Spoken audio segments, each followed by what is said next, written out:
Talk smack about other people. Oh, it is.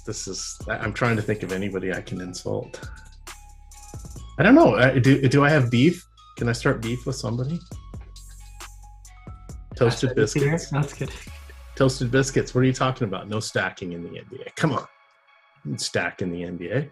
Take some shots at our old friend.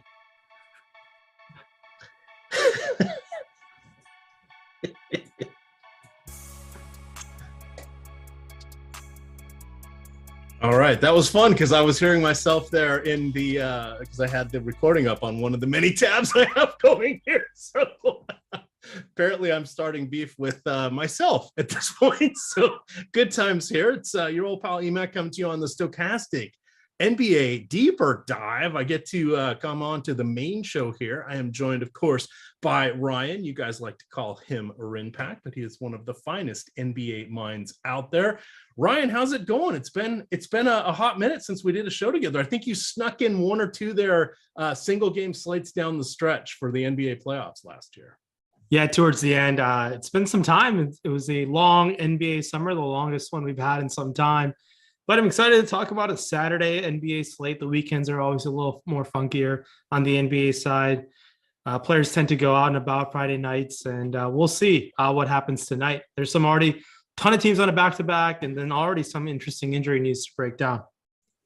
Yeah, absolutely. So we'll go game by game as we go through this. We, of course, have the Live Before Lock coming up after us. They will be going for an extra half hour, talking to you about those betting edges that you can get out there. Of course, from the jump, the best betting edge you can get is free money, because who doesn't like free money? And that is what BetMGM is offering up to you guys. We'll get into it a little more, but if you look at the down in the description below us here, you'll get the link that will help you see how you can get free $200 on a no-brainer pick today. So that is a lot of fun. Of course, we'll be talking about the promo code Hardwood. That is the Osmo $10 of all access premium for 10 days for $10. 10 days, $10, 10 days, $10. Hardwood. Just remember those keywords. Just remember those keywords. All right, Ryan, let's kind of go from the top here. We'll work in some of the other fun stuff. We've got Detroit at Indiana. Both teams are on a back-to-back. This one is kind of interesting. We have Jalen Smith questionable. He got dinged up last night, played a couple rotations, but ended up he played something just shy of 10 minutes. We also have Miles Turner, who is out. Turned his ankle. I heard one of our other shows say he tripped over a ball boy. I hadn't realized that's how it was. I knew it happened in the pregame shoot around, but he's going to miss at least another week. And then that could open things up for Isaiah Jackson or Goga Bitadze. I think those two are going to be key. I'm not even really worried about who starts between them. I think they'll both see 20, 22 minutes in some front court form or fashion. They're kind of interesting. Detroit looking like they're already in punt mode. Ryan, we can trust 4 of the 5 starters. I don't want to go any farther than that down the rotation. Well, what do you have from this game? Because there is value to be had here. Superstars? No, but fantasy points on the cheap. Yes. Yeah, for sure. And I think all season long, just attacking the Pacers will be a profitable idea. And we'll see if those ideas come to profit come the end of the night. But I got to love all the Pistons across the board. That's Cade, that's Ivy, that's Bogdanovich, kind of across all the sites. And they're coming in pretty low ownership. And I'm about it. I'm willing to get above the field on these guys just because of how awful I think Indiana is. Yes, both teams are on a back-to-back. Detroit is also something also like they didn't play the fourth quarter yesterday. They were getting waxed by the Knicks. That's how sorry this Detroit team is as they're getting ready for the Victor Wembanyama Giannis sweepstakes. So give me Cade, 7,800 DraftKings, 7,700 on FanDuel. It looks elite. And even on Yahoo, $34. I love Cade across the board, but I give me Bogdanovich second, then Bay, even Ivy at his price tag, except out in DK, 6,900 Ivy is a little too expensive, but I can get behind the Ivy price tag on Yahoo at $18 there. I expect this Detroit team to perform really well. And Jalen Duren off the bench was getting you a double-double in limited time. He's a little risky, but if Jalen Duren somehow gets extra minutes due to Isaiah Stewart foul trouble, that is one pathway he can pay off that price tag. Brings a ton of energy. He's, I think, the youngest player in the NBA right now. So that's another interesting way to go. But pretty much all the starters, even if you want to sprinkle in some Duren, Detroit looks great today. And I think a lot of teams against the Indiana going forward will do so. Yeah, Duren ended up playing the entire fourth quarter there. The starters did get kind of an abbreviated rotation there midway through the fourth. I was kind of joking with Terry when we were doing the No House Advantage show on Friday in that some of the teams are already going to start tanking, but I said I didn't think it would be quite as obvious as it was. I said, because they're still going to try to win and you can still strategically tank. And my joke was that Popovich will find a way to get everybody he wants run and then still lose the game in the fourth quarter. That didn't happen last night. His team was off to the races. We had the Pacers who pulled their starters about 4 or 5 minutes into the fourth quarter, and the bench came back and ended up authoring a 49-point fourth quarter, which is just like unbelievable. And that was interesting. You mentioned it with the Pistons here, they kind of emptied their bench with the last 5 minutes. But if you look at their rotations, it looks like they're going to go quarter one, quarter two, quarter three, and then it's just going to be, well, we'll see. And my analysis on that, writing up the NBA building blocks article today, is to say, I think once the Pistons get into their routine in a month or two where they're resting 2 or 3 guys and that kind of every other game thing, which I suspect they're going to do, we'll get a little bit more clarity on what their bench guys are going to be. But in the meantime, it's kind of the 4 guys you mentioned in Cunningham. Saddiq Bey a nice inside out game. Doesn't really pass the ball like I would like to see, but he gets some boards. He shoots some threes. Nothing wrong with that. You've got the veteran Bojan Bogdanovic. He is going after Ish Smith's record for most teams played for, because it certainly feels like he has a variety of the NBA East, or pardon me, the Eastern Conference covered. Anybody that you would look to outside of those guys and Ivy? Perhaps a Killian Hayes. We're getting too cute, too fancy on this one just yet. I do think that's a little too fancy on an 8-game slate to go down to Killian Hayes. But I mean, we saw last night Josh Richardson off the bench cook Indiana. He got hot from outside. And just Indiana's just awful across the board. And that's why I'm just like, I'll trust the starters. The starters didn't even have to play full minutes last night. So they might have a little bit fresher legs than the rest of the NBA that's in action tonight. And they're a bunch of young guys. So I do think they'll get at least 3/4 of the run depending on score. But if you're going to get 3/4 of the run against this Indiana team, you're going to definitely eat. And sign me up for some Pistons today. I have interest pretty much across the board among the starters. If I was going to play a bench guy, it would be maybe Duren, and that's just a maybe. His price has definitely gone up. There's only one really way he pays out that price tag, and that is if Isaiah Stewart gets in foul trouble. All right, turning our attention to, we'll still have a decision point here with Goga, with Isaiah Jackson. Does it matter to you? Do you have a lean? Would you rather take the guy off the bench? Will you just wait and see where the dust settles when we look at the player popularity, the ownership projections? How are you going to approach that? Because we know both those guys they can really rack up the fantasy points, much like, I'm forgetting him, Kyle O'Quinn did once upon a time for the Pacers and a variety of other teams. But yeah, you got to love some min-price Kyle O'Quinn. Shout out to 2018 DFS there. That was a good time. Kyle O'Quinn was like the best 100% min-price play you could play when he was starting. I'm going to have interest in whoever starts. It's going to be Goga or Isaiah Jackson. They also have Daniel Tice, but he's also ruled out. Look, Jalen Smith left the game yesterday to a face injury. He's been battling knee soreness pretty much throughout the end of training camp and into the preseason. And he's been battling it through it. Even if Jalen Smith starts, it's just been, his rotations have been really funky, where I don't expect 30 minutes from Jalen Smith, even if he plays. So, but I like the pathway of Isaiah Jackson if he were to start. And I don't mind Goga Bitadze if he were to start. It could be a 24 minute split, but I expect Jackson to get the first crack at it. Isaiah Jackson, if he were to play, I do think somewhere between low to mid 20s. And he's fine at that price tag. I have no issues taking some chances at Isaiah Jackson.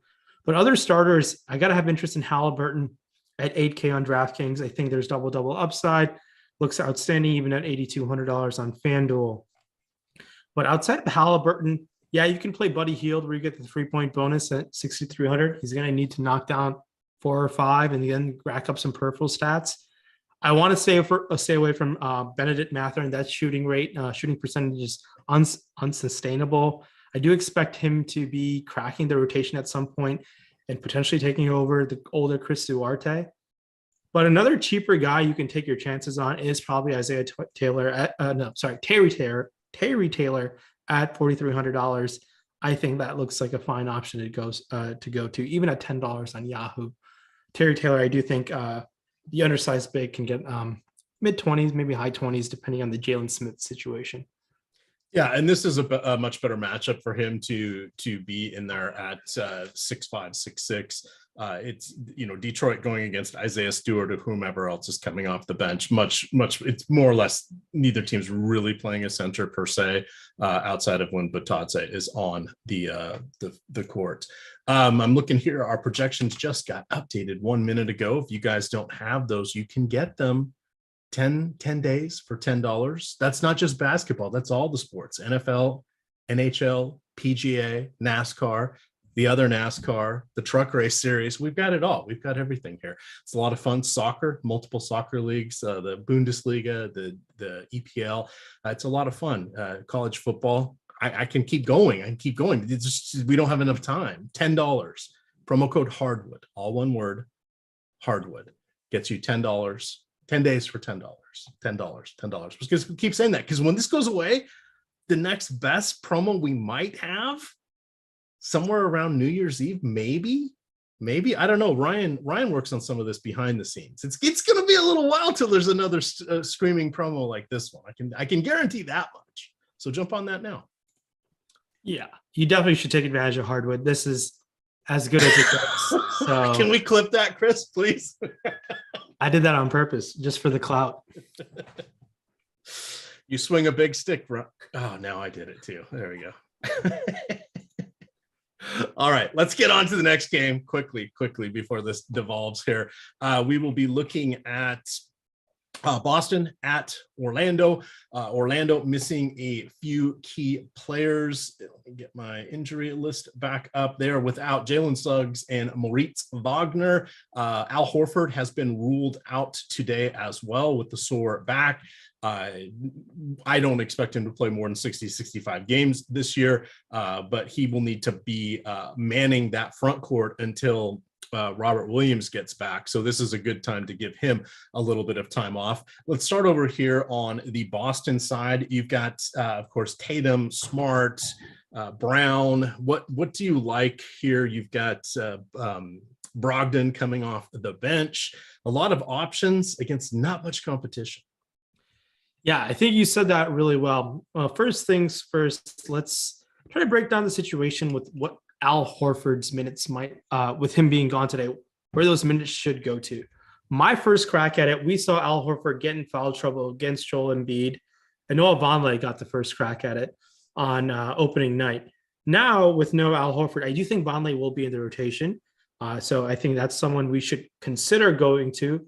But in this Orlando matchup, yes, Wendell Carter is a traditional big, but he's not Joel Embiid. He's not like a generational talent. I don't think so. So I do think Grant Williams will get the majority of the run at the 5. They might run a little small, and then Vonleh, and then mixing it up with Blake Griffin. Maybe Cornette also cracks the rotation.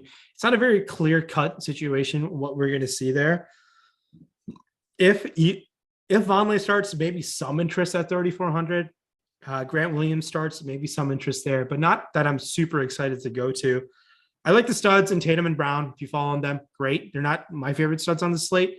We have some more exciting plays later on, but 5,500, Marcus Smart looks great, and Malcolm Brogdon looked real solid the other night. So I have no issues going to Malcolm Brogdon as well. Over there on the FanDuel pricing, Jaylen Brown 8,300 prefer him than Tatum at 10.6 over there. Marcus Smart, Brogdon here, priced appropriately. Do like Marcus Smart at that price tag. We saw Derek White have a solid game yesterday. It's going to be very boomer bust with him all season long. It's going to be a hot hand approach, I think. I forget their new coach's name, long last name with an M, but I think it's going to be a hot hand approach. But 4,300 is some salary relief there, and he's getting some ownership. I don't think it's necessary to even meet the field there with the Derek White ownership. Yahoo pricing, it's going to be like we're trying to take advantage of some situations here. Jaylen Brown 31 looks solid, as does Tatum at 41. Rest of the guys are priced appropriately, much better value later on in the slate. It's unfortunate with Al Horford being gone. You'd expect someone to pop out a little bit more, but there is some reward for taking advantage of the uncertainty. If you think Noah Vonleh is going to go out there and play 25 minutes, 27, 28 minutes against this Wendell Carter front court at 3,400, there are multiple ways you can pay off that price tag. But we'll see. It's a little risky situation. Yes, if he were to start and play 28 minutes, he'll jump out as one of the best value plays on the slate. I just don't know if he's going to start. So we'll see what that ends up happening. What news breaks down that way. They also have Blake Griffin, who might steal some minutes. So it really can be a 4-man front court committee when Al Horford is gone. So we'll see who gets the first crack at it. It's unfortunate. I really wanted to take advantage of some value here in this matchup against Orlando, but just not there. Now, Vonleh being center only kind of hurts. If we could get him at power forward, that would open up 2 more slots there on DraftKings. So it makes it a little tough, but you are correct. I mean, that if there is a major path for him to get 24 to 27 minutes, as you mentioned, if this game sort of goes according to plan. On the other side, of course, Jalen Suggs is out. However, Cole Anthony was just announced that he will be in the starting lineup tonight. So that is good. He came off the bench in the last game. I think he was dealing with, I can't remember, it was the flu or something along those lines, but he should be good to go. He played around 28 or 29 minutes in that game. I would expect him to be closer to 32 tonight. Normal starters workload, as long as nothing is going wrong with him. What else is there to like? Perhaps, is there any young talent you can talk about on the Magic? The team is just filled with young talent across the board. I'm jealous. Now as a Wizards fan, it's like, yay, Bradley Beal, but I'd trade the rosters right now. They have all this young talent. They still roll out Terrence Ross in the starting lineup. So go figure. From the University of Washington, Terrence Ross. He's one of those vets that has to get traded in the trade deadline, I'm assuming, but maybe he's a Magic for lifer at this point. Paulo Banchero, this is for real. I know his price tag is $7,600 on both sites. I like him on FanDuel for that reason, more on DK. But Banchero is balling out, and he might run away with this Rookie of the Year race a lot really soon. And Banchero is balling even at $28 at Yahoo. I really like Banchero. Tougher Boston matchup, but his ownership is low. If he's going to keep up that usage and shot volume, I kind of want to ride that price tag a little bit. I wish it was not as he's kind of already priced up to a certain extent. Maybe he's priced appropriately. I do expect him to shoot a bit more threes as the season progresses. He was a good three-point shooter in college. Yes, sometimes that does not translate, but young talent nowadays is asked to shoot the three a bit more. I do like Cole Anthony, 5,900. He does like to shoot the ball in tons of volume. 5,900 on FanDuel looks so even better. The Magic really are just priced better on FanDuel than they are on Yahoo. Kind of puts Franz Wagner in an interesting island at $5,700 there. I mean, if you want to play your Magic, do so on FanDuel. They're just priced that much appropriately there. Play Banchero on Yahoo if you were looking to do so. Looks great, as does Franz Wagner over there. The ownership they're getting makes a ton of sense. It's an interesting matchup against Boston. It's not the best one, but their pricing on FanDuel gives them some potential for an upside. No real interest in going to Terrence Ross and anyone off the bench. We've been seeing Mo Bamba and Bol Bol get minutes there. But, I mean, Bol Bol should have been Victor Wembanyama, but he just kept on getting hurt. But we'll see who really pops up from the starting lineup. I do like Cole Anthony starting today.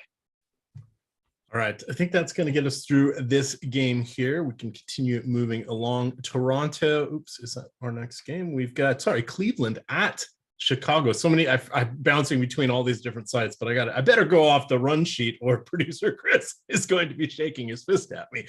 We've got Cleveland favored by a bucket going into Chicago here. This is a back-to-back for Chicago. They lost last night 102-100 to the Wizards in Washington. Go Wizards. They will be getting Zach LaVine back for the first time tonight. He did play in a couple preseason games, but sat out the first two games of the season with knee soreness. We know he's been having a variety of surgeries throughout his career on his knees and a variety of other lower body issues. So that is a bit of a concern there for if you are a Chicago fan. Makes things a little bit crowded because we've seen DeMar DeRozan have two great games. You've got Nikola Vucevic, a lot of he's obviously talented, but tougher matchup for him going against the front court of Cleveland. Cleveland is going to be without Darius Garland. He had an eye injury. They said it will not require surgery, but they're not sure of his estimated time to return. That means you're going to get Donovan Mitchell in the mix tonight. That is kind of, I think that's going to be kind of fun. He is 9,200 on DraftKings, a little bit spendy, but we've got enough other cheap options that we can make this happen. 8,500 on FanDuel, quite appealing here. How are you feeling about Donovan Mitchell tonight? And then you can run with the rest of the Cavs. I'm a little skeptical on Donovan Mitchell today. I know more ball handling duty with no Darius Garland there. I just don't know how he's going to be able to pay off a $9,200 price tag in this matchup, really, just because not the matchup that scares me, it's the price tag at $9,200. It's like, if you really want to take something down, you need 50 from him. Now, I'd rather take my chances on a Karis LeVert at 5,800. I feel like there's more chances of Karis LeVert getting you to 40 than there is Mitchell getting you to 50. So I think that's why I would rather take my chances on LeVert at 5,600, even on FanDuel. Mitchell, I know will get more usage his way. 8,500 on FanDuel if you fall, and I'm sure he's getting some ownership. I'm willing to take a kind of like a bolder stand and be well under the field there with Donovan Mitchell. It might burn me, but I just a little skeptical. It's a new situation there in Cleveland. What that might look like, I'm not too sure of. And look, Donovan Mitchell is great. If you want to play him, sure. I won't argue against it. I think in tournament builds, I'm looking to go elsewhere. And in terms of other caps, like I said, Karis LeVert, I do like a lot. Taking some chances on the front court and Mobley at 6,200 makes a ton of sense. Chetty Osman, whenever he garners ownership, I do try to shy away, but he's going to play definitely quite a bit of minutes, maybe in the mid-20s, low 20s, 4K if you're looking for some salary relief. That's fine, but I'm not too excited about anytime Chetty Osman's garnering high teens ownership or even low 20s ownership there. Karis LeVert, my favorite play on this, and then Mobley as well gets some interest for me. Well, on Yahoo, if you want to play some Donovan Mitchell at $37, that's more reasonable to do so, I think. Karis LeVert priced up a little bit more here. Mobley looks priced appropriately at $27 as well. But Chetty Osman, $10 here. $10 on Yahoo does a lot for you. So if you want to play him there, definitely shoot your shot with Chetty over there. But very site-specific plays with this Cleveland team. Karis LeVert, the only guy DraftKings FanDuel who I have significant interest in. But yes, I guess Mitchell is kind of a bold call, kind of go under the field. It might burn me, but I'll take my chances with that. All right, I'm kind of landing on the other side here. Of course, we have another 90 minutes, though. We'll tighten up the ownership, etc. I do like him as kind of a contrarian option here. It is helpful that he is especially shooting guard eligible. With the multi-position eligibility, that's not quite what it once, the coveted thing it once was, because we have quite a few people that are point guards that bounce over to shooting guard on both DraftKings and FanDuel. I see him with no less than 20 field goal attempts. I think, it's looking good. When I'm taking him, though, the way it's playing out is I'm hoping one of our main three players or two of them falter and get around 50 fantasy points. Then I need, Mitchell to get his 50 fantasy points. And then whatever I do with that other extra $1,000, $1,500, that needs to be a difference maker. When you're building 150 lineups, you can go that route. If I was building 10 lineups on DK, he'd probably be on one or two. FanDuel, still about half my lineups. I do think highly enough of him. Yahoo, he'd be on probably half my lineups as well. But just kind of a different context, different texture of how you can create lineups. But you can get there many different ways in the NBA. And because of the way projections happen, or it's not the most predictable sport, it's the most projectable sport. So they still have to go out and make the stuff happen. But that's when we talk about ownership and leverage. And, I was told there would be no math. Just think, if we had this as a subject in our math classes, we all would have gotten A's in math. I promise you that. It's much more fun than Joe and Sue are on a deserted island. Joe has 8 coconuts. Susie has 3 fish. How do they it's like, I don't care. Talk to me about this stuff, the boom bust tool, all the amazing Osmo or probably Stokastic tools. Yeah, I'm very, very interested in this. I don't have to do the heavy lifting. We can just use our tools. Hardwood promo code, $10, 10 days. Jump in on that. But Ryan, don't you think this math would have been a lot more exciting with DFS as the subject instead of how many apples and how many cherries and what's in the basket of fruit? Yeah, I want that. Yes, so definitely. So I guess you weren't the biggest fan of math class growing up. I was not very good at math. It's a little dyslexic issue. That's why I went into accounting. Got my CPA, right? Hey, I made a mistake. Oops, right? Don't have to worry about the IRS. I looked at the numbers backwards, right? No, I like numbers, but it would have been so much better with DFS. Got some news that Jalen Smith will be available to play, so kind of scratch my opinions on Isaiah Jackson and Goga Batadze. Now they've become from decent tournament options to long shot tournament options, so I'm kind of shying away at the situation now. So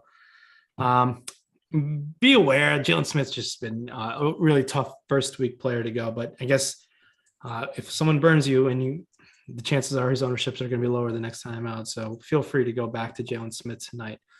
Now, just wrapping up other Cleveland guys on this team. Kevin Love got some mentions in the YouTube chat. I'm very skeptical of Kevin Love. I think there are better options on an 8-game slate to go to. But just moving on to the Chicago side of things, we're going to get LaVine back in the picture today as that Bulls training staff continues to fuck over their team in Lonzo Ball and Zach LaVine. I don't know what's happening there. Zach LaVine got his bag and he's like, maybe I can find a way to load manage before even the season starts and get myself out of here. But DeRozan looks great without LaVine, but LaVine back in the picture. I do think LaVine, he's going to play every other day. I do think the minutes should be around 30. So I think LaVine looks a little skeptical. This kind of throws a wrench in the whole team. With LaVine being back in the picture, the ownership projections have these guys as you're going to find the Bulls players very few and far between in kind of across the board tonight. And if you want to take your chances on anybody, really, it's probably Ayo Dosunmu, 5,300. He is getting the start at point guard, but I have really no interest in going to a single Bulls player tonight just because LaVine is back in the picture, who's going to eat up a ton of usage. And that's kind of the situation there. If you want to play LaVine, do so on Yahoo, $29, but I don't expect LaVine to play 38 minutes with this knee issue. I think maybe 31, 32, 33 minutes seems like the ceiling for Zach LaVine tonight. Bulls are kind of just thrown out in the slate. There's just not that much interest. No, and putting it in stark numbers, DeMar DeRozan 9% on Yahoo, nobody else above 3. DeMar DeRozan 3%, Zach 4% on FanDuel, nobody else above 1.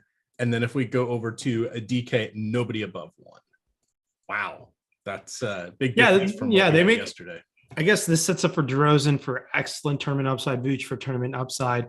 Just because, can they go out and put up 50 fantasy points and carry a lineup or 50 plus? Sure. Vooch taking on a tough front court, see very limited pathways of him doing so. It's just a tough matchup for the Bulls as well. And so if you're going to tell me you don't have a single Bulls player in your 150 lineups, that's completely fine. All right, we're going to move on to our next game. We have the Houston Rockets in Milwaukee. This is a back-to-back for Houston. You've got, what's his name? Bruno Fernando. It looks like he is going to be out. That probably helps out Şengün. This is going to be mostly a walk in the park, I would assume, for Milwaukee here. Of course, we thought the Timberwolves were going to take care of business in Utah. That did not happen. It went the exact opposite of how we thought that was going to happen. That's why they play these games. I've got a little more faith in Milwaukee, even without Chris Middleton. What do you see from this game? Start us off with the Houston side. Bruno Fernando, no more ceremonial starts for him. Does that mean Şengün gets to start, or will they put somebody else in start? I hope Şengün gets to start. I don't know why Şengün was coming off the bench in the first place. Şengün's offensive game is an elite talent, but Paul Silas, for some reason, decided to start. He decided to start a Bruno Fernando, who I don't even think deserves a spot on an NBA roster. But some news broke in between. Noah Vonleh will start for the Celtics, so. Okay. You can definitely take some shots with him. You are sacrificing a center spot with him. You really are hoping for 30 fantasy points in tournaments tonight from Vonleh for large field tournaments. I think Vonleh is okay to go to today with him starting a little more confidence in his minutes. Now, going back to the Houston side of things, I expect Jalen Green to become potentially a 7K, 8K player by the end of this season. I think Jalen Green's an elite offensive talent. I expect him and Kevin Porter to shoot, combined 40 times a game. But Jabari Smith, also their new, I think the second round pick, has not been shy to shoot either. He's been pretty rough to start. He went 3 of 14 last night. Now he's going to get meet up with Giannis. So tough matchup on the other side. If he stays out of foul trouble, I think Jabari Smith looks like a fine option to go to. I have a ton of interest in this game. That's Kevin Porter Jr., Alfred Şengün, Jabari Smith, and Jalen Green. are the Houston guys I'm looking to go to. No real interest in Eric Gordon, but all those guys who I mentioned off, I think should have tournament winning upside on this slate. I think this matchup is going to move. Şengün looks outstanding at 5K, looks outstanding at $5,400 on DraftKings. I hope he starts. Look, if Giannis is going to come barreling in on them, be aware foul trouble could be an issue, but I'll take my chances of Şengün. Even if he gets him 25 minutes, he should be able to find a way to pay off that salary. All these guys, those four guys look awesome to me. Jabari Smith, 6,400, a little expensive for my liking on DraftKings. 5,700. Look, Jabari Smith's going to have a good game. He's probably watching the Banchero's box scores and be like, he probably can show him up. And one of these days, Jabari Smith will get there for you. But I will have some interest in him. I just think if he's going to shoot 15, 16 times a game, there will be games where he pays off this type of salary. No movie stars from the Houston Rockets for you? Movie stars. Who did I miss? John Wick 3? Boban? The library scene? Come on, it's a Boban night. You want to say for old time's sake. How about a Boban? Just one little Boban take. That passed my mind. I guess I'm a little rusty to start this season, but Boban starting would be quite interesting. Now, do I even think Boban gets minutes tonight? They also have another guy they spent a high draft capital in who might get the start is Usman Garuba. And Garuba is a bit a project offensively, decently above average defensively already at his young age. He was a rookie last year. He's out of Spain. I think Garuba gets minutes over Boban today. And Garuba is someone, if you were to start, people are going to go to him. I want to be a little careful going to Usman Garuba just because I think Alfred Şengün should get 30 minutes and not Garuba. Yeah, absolutely. And unless Boban is starting, we really don't want to play him. He's 34 now, everybody. And as fun as it is to have him play and to yell Boban and all that, we're putting hard-earned dollars behind this. So it may be a little too risky for most of us. On the other side here, of course, it's going to be Giannis, Holiday, Portis, Lopez. Probably Allen and Nwora will pick up a little extra run, maybe Javon Carter. How do you want to break this one down? We already know Giannis is going to be one of the top 3 projected scorers almost every time he's on the slate. Today we have both him and Nikola Jokic on there, so both of the last 4 MVP winners, and then you've got Doncic on there as well. He's slightly in the lead for the MVP this year. We have a very top-heavy player pool. There's enough value to play 2 out of those 3. Using this as kind of a quick ranking point, where do you see Doncic, Antetokounmpo, and Jokic? In terms of today's slate? Today's slate, ranked against each other. Oof. Give me Giannis. Okay. Give me Giannis against this Houston matchup.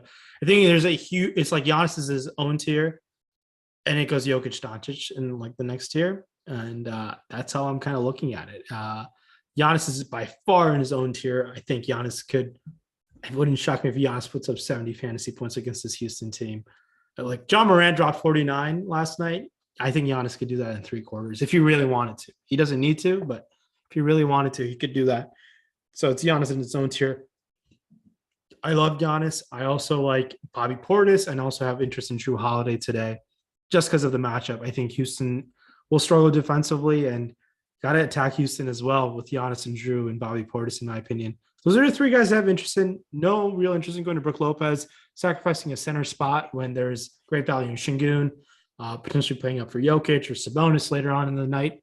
I would have more interest doing that route. Brook Lopez, super long shot tournament play only, in my opinion.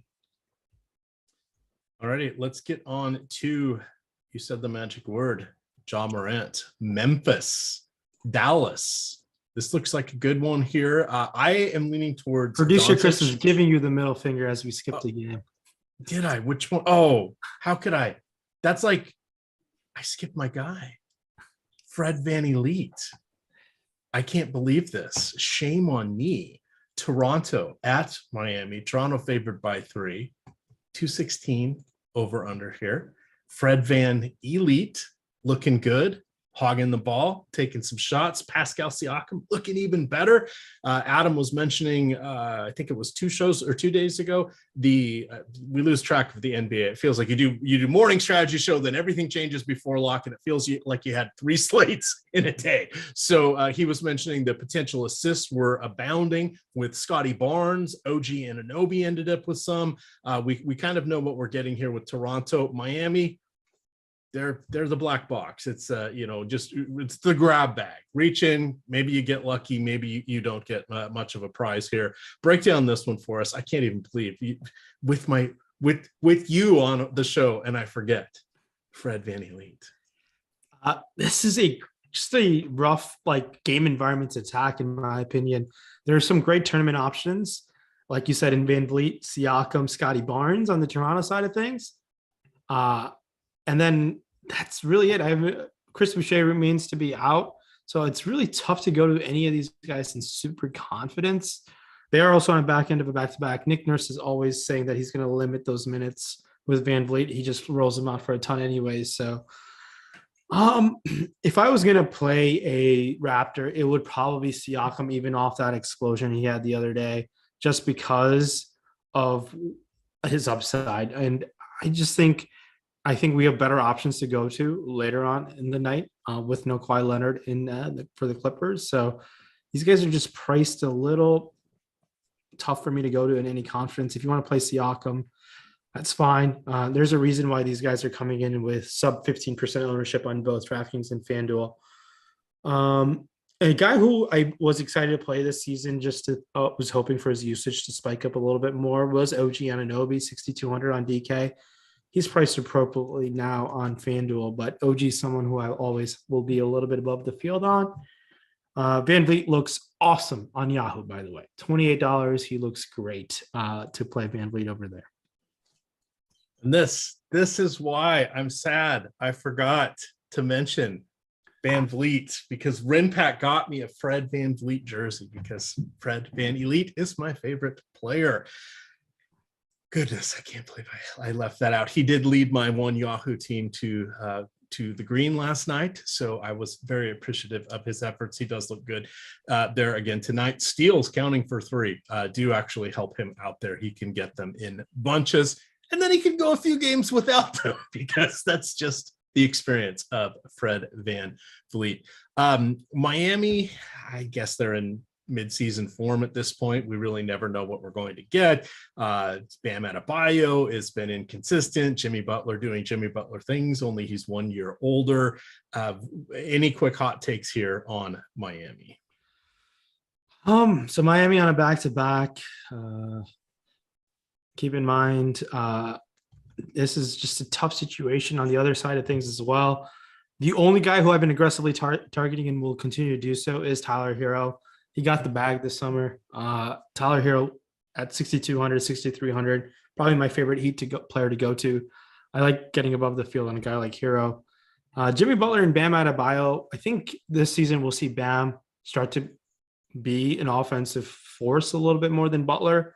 And I think we'll see Bam's price tag go up a little bit and Butler's salary go down a little bit. And I kind of want to ride that wave as that happens. Granted, they're already a bit close right now, but $2,000 price difference between Butler and Bam seems a little too far spread. Give me Bam over Butler and DK. Same on FanDuel, honestly, but Bam at 7,100. I like going to him. Kyle Lowry, I'm going to shy away. I think he's just a facilitator at this point. And Tyler Hero looks great. Probably one of my favorite plays on the slate to go to Tyler Hero tonight. All righty. Now we're going to talk about Memphis at Dallas. I'm leaning a little bit towards Doncic as my favorite player because mostly point guard and in some cases shooting guard eligibility. To me, that puts him just up enough ahead of Jokic and Giannis. A little bit, or there are more point per dollar plays at their respective positions. We're splitting hairs here between the three of them. But if I had to choose, I'm going with Doncic. I agree with everything that Rinpak said. I think we can play two of the three of them in our lineups tonight. But for me, it's going to be Doncic. How are you feeling about the back-to-back for Ja? He looked really, really good last night. Another key player for winning lineups as well. Break this one down for us. Another exciting battle in the West. Yeah, so on the Memphis side of things, we'll start with Ja. We'll have significant interest if there's no Dillon Brooks. Dillon Brooks being inserted in this lineup will throw such a cog into this Memphis offense, which annoys me. I think Dillon Brooks is really annoying just to watch from perspective. I don't think he makes your team better. I think Dillon Brooks just is better off being on a bad team and chucking the ball. But Ja Morant, 10-4, 9-9. I'll have no interest if Dillon Brooks plays. Now, if Dillon Brooks is out, I think I'll have interest in going back to him. With Dillon Brooks in playing, I think Ja Morant's more of a $9,400 player than a 10-4 player. So it really does change up the picture a little bit. If Brooks comes back, no interest in Bane. I think you can continue to play Santi Aldama. I like Aldama quite a bit as just like an offensive prospect. He's someone who I've heavily rostered in Summer League for a couple of years now. And in Summer League, Santi Aldama, for what it's worth, was a 10K player. So against bad competition, Santi Aldama can eat it up, but he's going to play 30-plus minutes throughout the regular season. I like Aldama's prospects of giving you high 20s night in, night out, if not low 30s. So I think Aldama is someone I will be continuing to play in high ownership. I know he's coming in very low ownership right now, but he's really the only Memphis player I have interest in. Now, if Brooks is out, kind of scrap whatever I said. You can play Bane, you can play Morant, and you can even take some shots on John Conchar as well. Alrighty. I wanted to see. Okay, so Bertans is still out. He's probably going to be out through the weekend. I knew he was potentially coming back. I just wanted to see that. Not that impacts this team that much. It just gives them another depth piece is all, and actually probably helps out the offense just a skosh from that standpoint. Anything else you would like to mention from this particular matchup? Yeah, on the other side of things, I mean, Luka's awesome. 10-7. I believe there was a game he dropped 70 piece on them last year out. He looked great in the first half, 3 quarters, and they kind of collapsed in the fourth quarter as Damian Lee closed the game out against Dallas. Luka's great. Luka's phenomenal. Last year, we were waiting for Luka to get in shape, and Luka's already in shape this season. I do think Eurobasket kind of gave him the head start on his conditioning. So I remember last year we were waiting for Luka explosion spots, and Luka's already there. Luka looks fantastic. I like Dinwiddie, and that's really about it. Luka and Dinwiddie is kind of the only situation here. JaVale McGee is going to have one of those games where he racks up a bunch of blocks and a bunch of rebounds, but as Christian Wood's in the picture, it's tough to see that happening anytime soon. Long shot tournament flyer, Tim Hardaway Jr., 4,500 off the bench. There's the guy off the bench who can shoot 12, 13 times, and maybe he gets hot like that. 5,100 on DK where you get the 3-point bonus, but that's really about it. Luka's really expensive on Yahoo. Tough to go there when Giannis is on the slate. So Luka will be low owned on, I think, a little bit lower owned than we project, maybe just because people might go to Giannis. So, but there's enough value to put in Luka and Giannis tonight. In an interesting twist, Christian Wood is 0.1% owned on all 3 sites. I did not expect to see that. I thought like around 5%.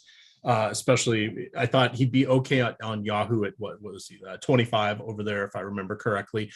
Same price as Jakob Bertel was last night. We definitely should have found the extra $4 for Jonas Valanciunas. That would have been the way to go. Still cash with Bertel, but looking at I had a nice little 2v2 that would have given me another 40 points and raced me up the pay scale rapidly. So I was like, interesting. But the fun of playing on Yahoo. Any thoughts at all on Christian Wood? And then we're going to work our way into the Stokastic Hall of Fame. Long shot tournament play only. I want to see a little bit more consistency out of Wood. I know it was just one game. I just want to see how that rotation paves the way. for Christian Wood throughout the season. He looked good, looked great. I don't think that efficiency will always be there for Christian Wood, but I'm a little cautious. I think the ownership at 0.1% is rightfully so. I think there are just much better plays on the slate at that price tag. So just, I don't think it's a necessary play to go to him tonight. All right, Stokastic Hall of Fame. I'm going to drop the link into chat. All you got to do is go to stokastic.com/avatar, download the avatar, upload that onto your DFS sites of choice. Finish in the top 3 of any contest with over 5,000 people. Buy-in doesn't matter. Over 5,000 people, you got to be first, second, or third. No ties. So this isn't going to work in Showdown unless you get first, second, or third solo style, which we have seen happen. But you will get 30 free days of Stokastic premium content if you share a tweet to the Stokastic HOF. We will get you hooked up. You can win one 30-day free month per year on this. It's a lot of fun. Check that out. But we celebrate all wins, large and small, because it's about having fun. It's about making money. And even more importantly, it's about not having to redeposit. So let's check this out. Steve Buzzard, the Colts. I don't think Steve has had to redeposit in some time, but he's coming off one hell of a heater here. $100,000 victory over there on FanDuel. Twin, yes, that's 2 different $50,000 victories on DraftKings. I believe, let me see, one was probably the late slate would be my guess on that one. So hat tip to him. Very, very exciting. He does a lot of behind the scenes stuff. He's a CFO here at Stokastic and also one of the main people powering the projections, especially for NBA and NFL. So shout out to Steve for that night. We go to the next one here. We've got the Ginger Hammer. Shout out to Stokastic team and the best projections in the business. Got a nice bankroll boost to start out the NBA season. Can't wait to blow it all on NFL this weekend. I know how you feel. That's my college football turning into NFL entry fees, turning back into nothing. So, hey, we've been there, but we're having fun. $40 into 2,700. That is a victory in and of itself. You've got Josh Costigan, who came in third in the $5 single entry huddle with an Andy Dalton at captain.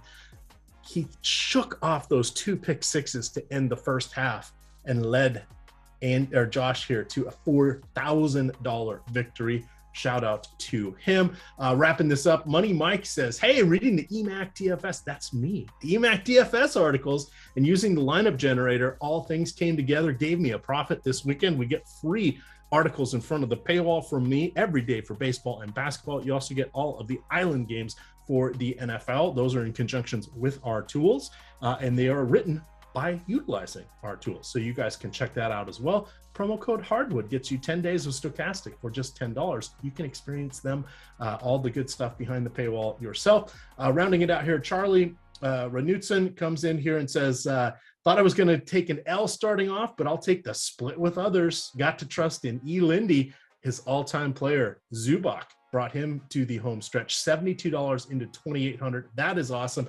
And then Chris C. wraps this up. He says, I just couldn't stomach going with the Devils, especially after I saw the parlay promo of the Devils, Islanders, and Lightning. But as soon as I opened the app, had to agree with your analysis. Thanks again, Andy. That is for Andy Francis, who does a lot of our YouTube content over there on OddsShopper, breaking down everything NHL. So you definitely want to check that one out. Oh, and this is paid out in Canadian money. So clearly, Chris is an authority on good NHL content as a Canadian himself.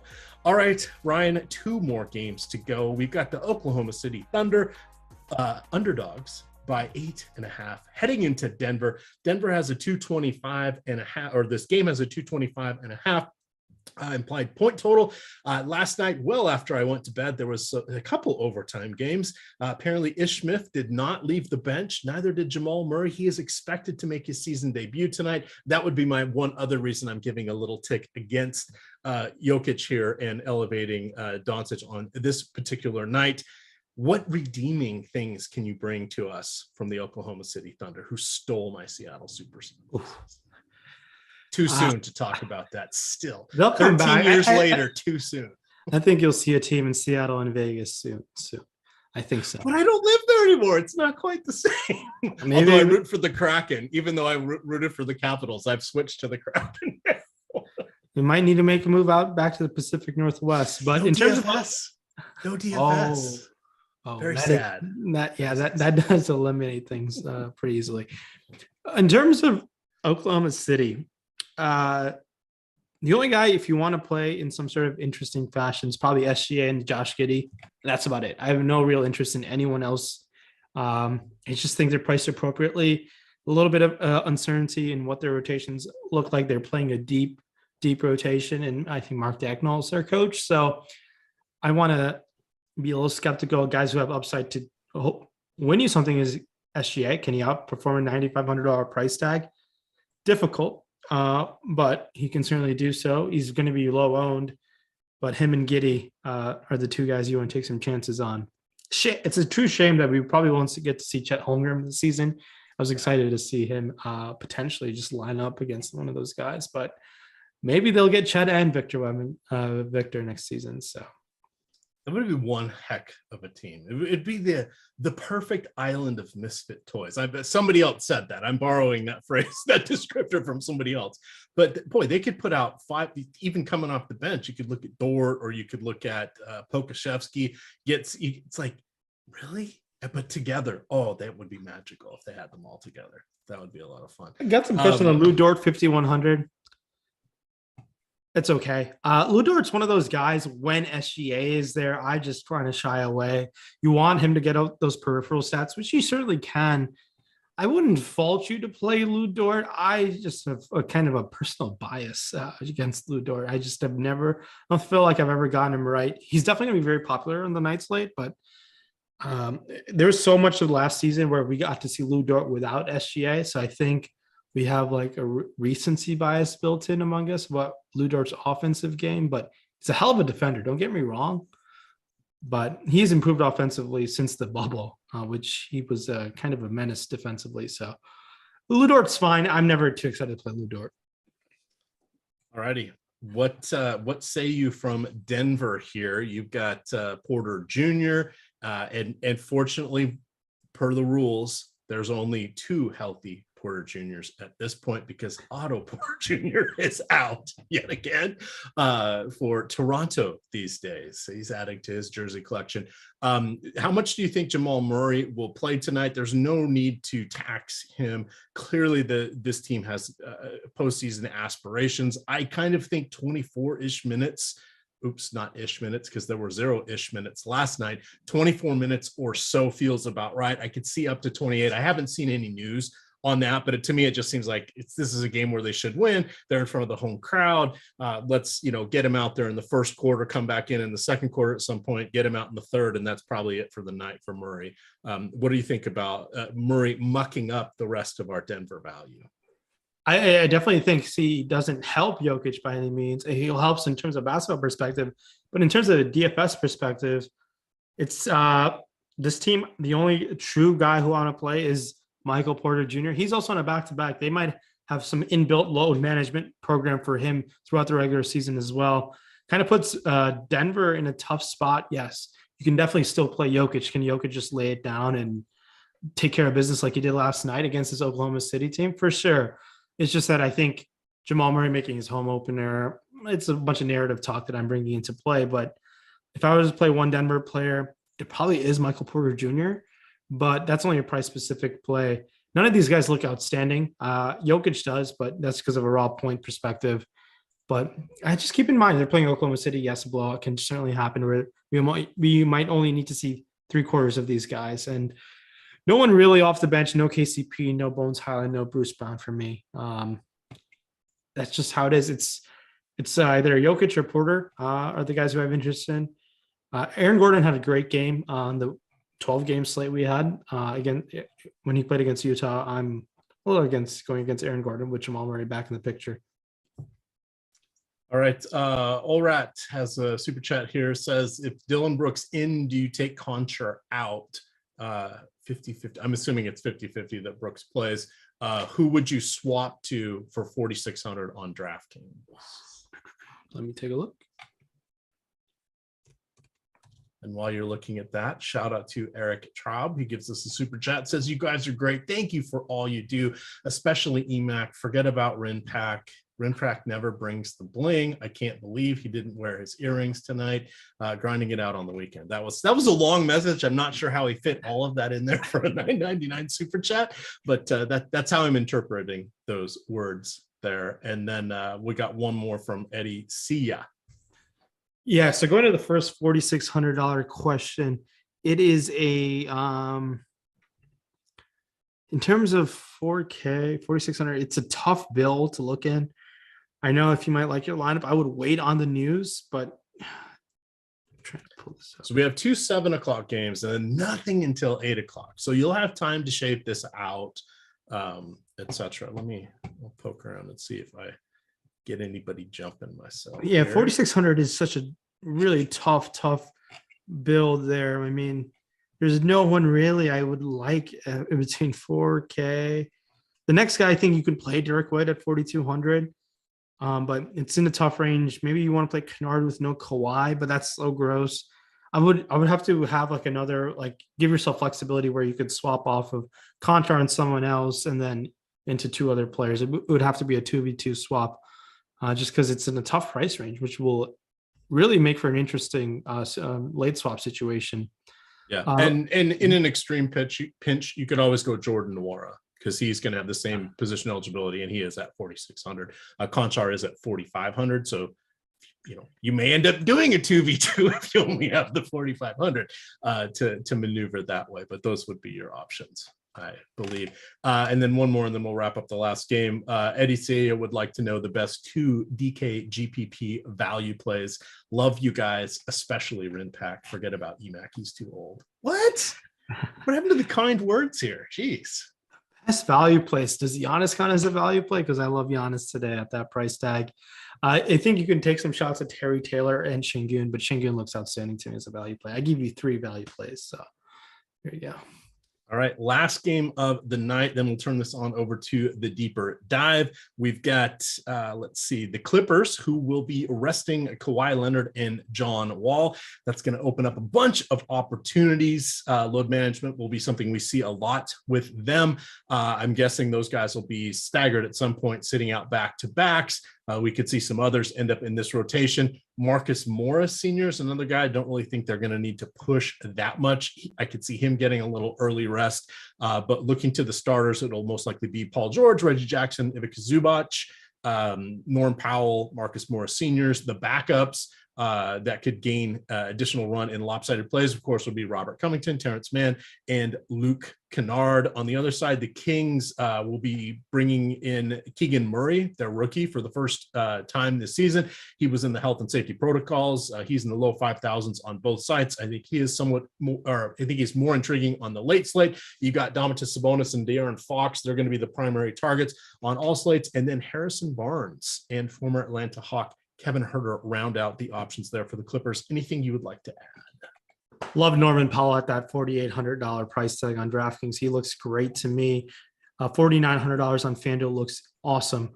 You can definitely play Reggie Jackson at 5K on FanDuel. $5,700. I think that's priced appropriately with the situation in hand. I expect Terrence Mann to be in the rotation today. Luke Kennard will get a tick in minutes, as will Nick Batum. Paul George can drop 50+ fantasy points in the Sacramento matchup. So 9K is an appropriate price tag. He looks great on Yahoo. Norm Powell, just kind of across the board, who I'm looking to. You can definitely play some Marcus Morris. I say that with hesitancy, just because they're kind of like, they have enough of the front court depth, even with no Kawhi there, but he might play instead of like 24, we might say 28, 29 minutes when Kawhi's sitting on back-to-backs or just taking a load management day. So I like Marcus Morris. Ivica Zubac, I'm going to be a little under the field there tonight, just because I think I would rather take my chances with Şengün than Zubac. Ivica was extremely, extremely efficient the other day. So I will try to take some chances elsewhere. I'll just jump over to Sacramento. Looking at the Sacramento side of things, Keegan Murray will make his debut today. And I want to play some Keegan Murray. I know it's not he's coming off health and safety protocol. So I believe they must have tested his conditioning to make sure he's all right.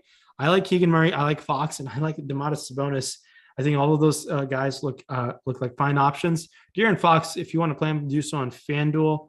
A 9K on DK is a little too expensive for my liking, but Fox is expect better things from Fox this season. Going to get a whole nother training camp, a new coaching staff, hopefully to maximize him and Sabonis in the two-man game. And Sabonis, 8,800, a low-owned center option who can put up 50 fantasy points. I like Domantas Sabonis, even kind of across the board. Looks like a guy with strong upside. All righty. We are going to mention one last promo before we turn it over to the deeper dive. That is the BetMGM promo. If you go in through the link below us here in the description, sign up, make a deposit, bet $10 tonight.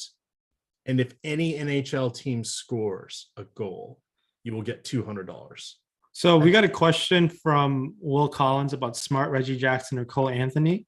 Yes. And they're all very equal to me. The guy with the highest upside is Cole Anthony, in my opinion. So I'll pick Cole Anthony basically based on upside. All right.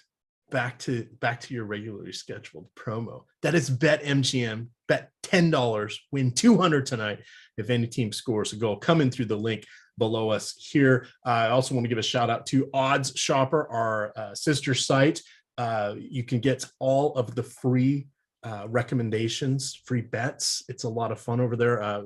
Recommended bets, not the actual free bets like BetMGM. But one I do want to point out tonight, especially for some same game parlays, maybe a little late night hammer, you're going to want to jump on this one. Harrison Barnes. We mentioned the Barnacle of the Bay. You've got Harrison Barnes, 4.5 rebounds. We got him projected for 6.5, 1.5 assists. We got him projected for just shy of 3, and 12.5 points. We've got him for 15. Those first two numbers, all three numbers. His averages in Sacramento over the last 4 years have been above those numbers. Check those out. Dabble in a little same game parlay. You can put them together and you can get a nice, a little boom for your buck. Look to those.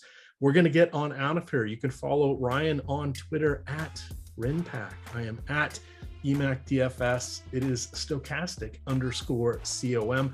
Up next, we've got Live Before Lock with Greg Ehrenberg and Matt LaMarca. With that, gamers, good luck.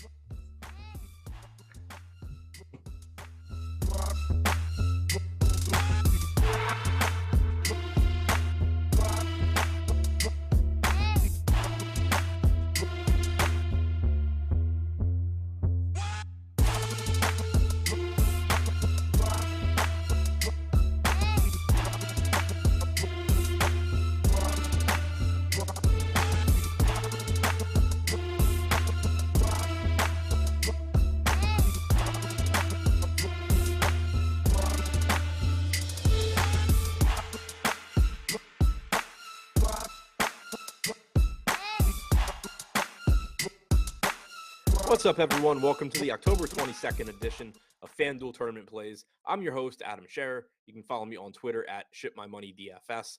And today we have an 8-game NBA slate, and we're going to take a look at 5 of the top tournament plays using the Boom Bust tool on the Stokastic.com website. Before we do that, though, reminder, we have our best promo code of the year running right now. Promo code is Hardwood. It gets you 10 days of Stokastic Plus Platinum for just $10. This will give you access to everything behind the paywall, including the Boom Bust tool that I referenced in these videos. You'll also have access to our new lineup generator, which is a quick and easy way for you to generate lineups that are quality lineups for whatever type of NBA contest you are looking to play. So that's promo code Hardwood. Use it and get 10 days of Stokastic Plus Platinum for just $10. Now, looking at the top 5 tournament plays, number 5, Fred VanVleet, only $7,100. He's projected for 14% ownership with a 20% chance of being in the optimal lineup.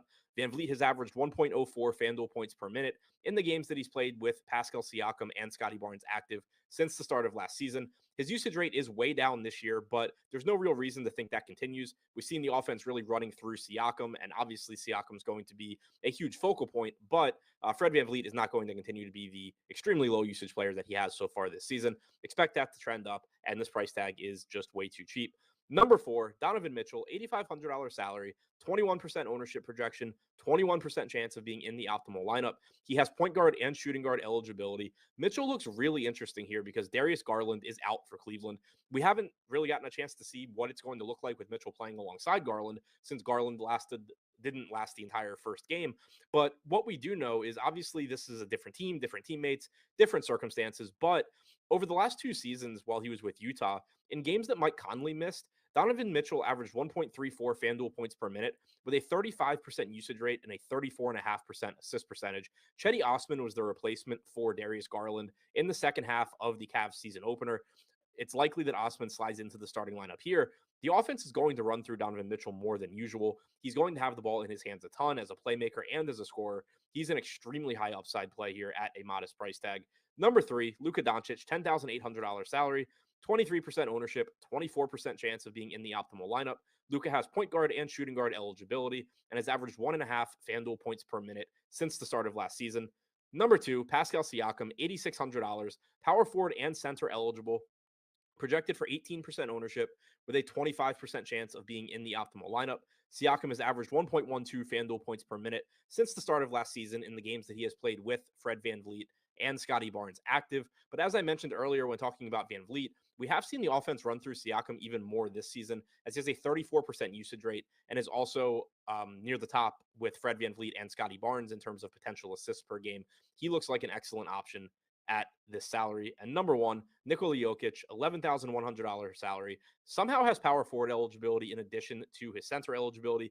He's averaged 1.55 FanDuel points per minute in the games that he's played with Jamal Murray since the start of the 2020 season. That is a lower per minute rate than when Murray is out, but it is still the best per minute rate on the slate.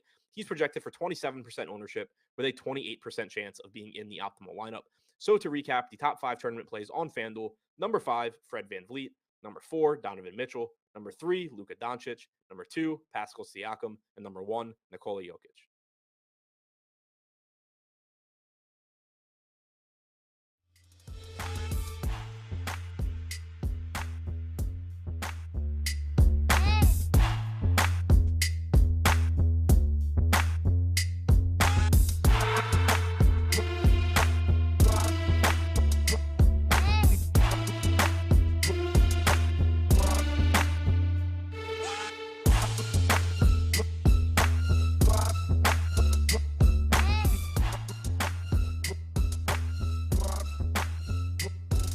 What is going on, everybody? It is time for another Stokastic NBA Live Before Lock show. While you guys are coming in, like the video, subscribe to the YouTube channel. We are sponsored by BetMGM today, but more importantly, my good friend Matt LaMarca, who I have not done a show with since it had to have been sometime during the NBA playoffs, right? Because I don't think we did any baseball shows with each other. Early in the year baseball, but was it only for a couple weeks.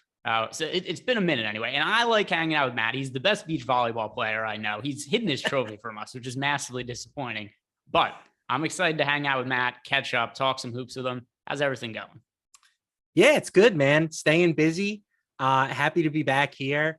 Not sure if I love seeing myself on camera all that much, but doing the shows are fun. You know, sometimes I see myself and I'm like, man, is that really what I look like these days? But other than that, I'm happy to be here. I'm telling you, got to put the trophy in the background because it adds it's just something about it. Because then people know about your athletic prowess, beach volleyball champion. It's a big deal. I think you need the trophy back in the mix. What made you change your setup though? I wall mounted some stuff and the stud positioning. It was just easier to slide everything down. So last year I was over here. Now I'm more, centered. I'll let it slide. I think that makes a good enough sense. So we've got an NBA slate here to talk about as well. And really only one piece of injury news that we're waiting on for today. But I don't know if you played the NBA slate last night. I'm still triggered over it for this reason. So last night's slate, both Eric and I were doing live before lock. We talked a lot before, and we were fairly certain that Jamal Murray wasn't going to play. He was listed as questionable on the injury report. It just made all the sense in the world to us that after a year off for Jamal Murray, he was going to sit. Last night said he would be active for the home opener for the Denver Nuggets. And it just seemed to make a lot of sense that he would want to be there for that after not having played for a year. So we were on the right side of that. But then Coach Malone goes out, and it did not mean more minutes for Bones Highland. It did not mean that Ish Smith played more minutes or played backup point guard minutes. In fact, Ish Smith played less minutes in the second game of the year with Jamal Murray out. And instead, it was just like random guys coming off the bench. But it was a nightmare. I didn't like it at all. Did you play that slate? And what was your experience with that situation? I didn't play yesterday's slate. I had too much going on, but I saw that. I saw people freaking out early over Halliburton hitting the pine for a little bit. So yeah, I'm pretty well aware of what happened, but I was on the sidelines for it. Yeah, the thing that was funny with the Halliburton is just aggressive tanking move by the Indiana Pacers, because they're playing against the Spurs, and draft stock, it's important for that kind of matchup. And he plays 10 minutes in the first half. In the second half, he also played somewhat limited minutes, but just destroyed. So he ends up playing like 26 minutes and scores over 50 fantasy points. So he came through. I like Halliburton a lot for most improved player of the year. Neither here nor there, but that's one of the bets that I'm going for this season in terms of the future. For today, I bring up the injury news because we're pretty clean on the injury report. The one player, though, that's listed as questionable that's most significant is Dillon Brooks. So, yep, Dillon Brooks. And here's what's most important about Dillon Brooks. Dillon Brooks thinks the best player on the Memphis Grizzlies is Dillon Brooks. So when he's on the court, a lot of usage goes to him because if he touches the ball, he's shooting. And I think this has a pretty substantial impact on the slate now, because if he plays, less usage for guys like Ja Morant, who's been crushing lately, less usage for somebody like Desmond Bane, who last night was not efficient, but still took a whole bunch of shots, so like 3 of 16 from the field, if I remember correctly. So how are you approaching the situation with Dillon Brooks, and do you have a read on whether he's going to play or not? I'm just expecting them to lean towards being cautious. I tentatively have him out when I'm running my lineups and stuff. And I do think that he obviously has a usage impact on the two guys that you just mentioned. But I think the bigger trickle down is there's just not a ton of value on this slate. So I'm very interested in playing John Concher again if he's going to draw a start. I will have, more exposure to Santi Aldama if Dillon Brooks is going to be out. So there are some moving pieces here. I'm currently building my lineups as if he won't play. This game is one of the 8:30 games, so we do have some ability to, swap to the Clippers later or something along those lines if Brooks does end up being in the lineup. Ja for me is just a bit too expensive, so it's that I'm not really even touching that situation. But everybody else for the Grizzlies, from Bane on down, is somebody that I'm considering and would like to see Dillon Brooks sit. Yeah, I struggle with it from this standpoint. Is obviously a lot more value is created if he's out. I tend to think he plays though. So what I did is I have him in, but also playing limited minutes. Either that means he comes off the bench or starts and just plays in limited spurts like we see a lot of times. That's what I actually think is the most likely scenario here. But as a result of me having Dillon Brooks in and playing somewhat limited minutes, I gave him 26. It does make guys like John Concher, who you just mentioned, he looks a lot less good of a value as to what he looked like yesterday. And then Santi Aldama, some minutes get trimmed from him, and then there's less usage for Morant, less usage for Bane. So it does kind of make these Memphis guys not look all that great. So I'm personally going to be hoping, just for the ease of my ability to swap my lineups, that Dillon Brooks ends up playing, and I'm right on him playing limited minutes. But if you guys stick around, we're not going just until 7 o'clock Eastern time. We're going to 7:30. I haven't seen my friend Matt here for a little bit. I wanted to make sure I'm maximizing every second that I could spend with him, even if EMac thinks he could just go forever on the show before us and go overtime. Still, we're gonna hang out, do some extra time with Matt. So at 7 o'clock, it locks, but at 7:30, we're going to talk about some bets for the later games. And if anything comes up in terms of late swap, we're going to be talking about how that impacts all of our lineups for the slate. So stick around for that last 30 minutes as well. But Matt, let's start getting into the position by position breakdowns here. And just grouping all the guards together, I want to know, who are the guards right now that are the highest priority plays for you? The ones that are really core plays for you at guard. Yeah, so guard is kind of interesting tonight. We have it really spread out in terms of projected ownership. Luka's checking in at the top right now at around 21%. And I do think that Luka is somebody that I really like tonight. It's tough whenever you have him and Giannis and Jokic on the slate, kind of deciding how do I want to prioritize those three guys. But Doncic, he had a usage rate of nearly 42% in game one. He just couldn't buy a shot from downtown.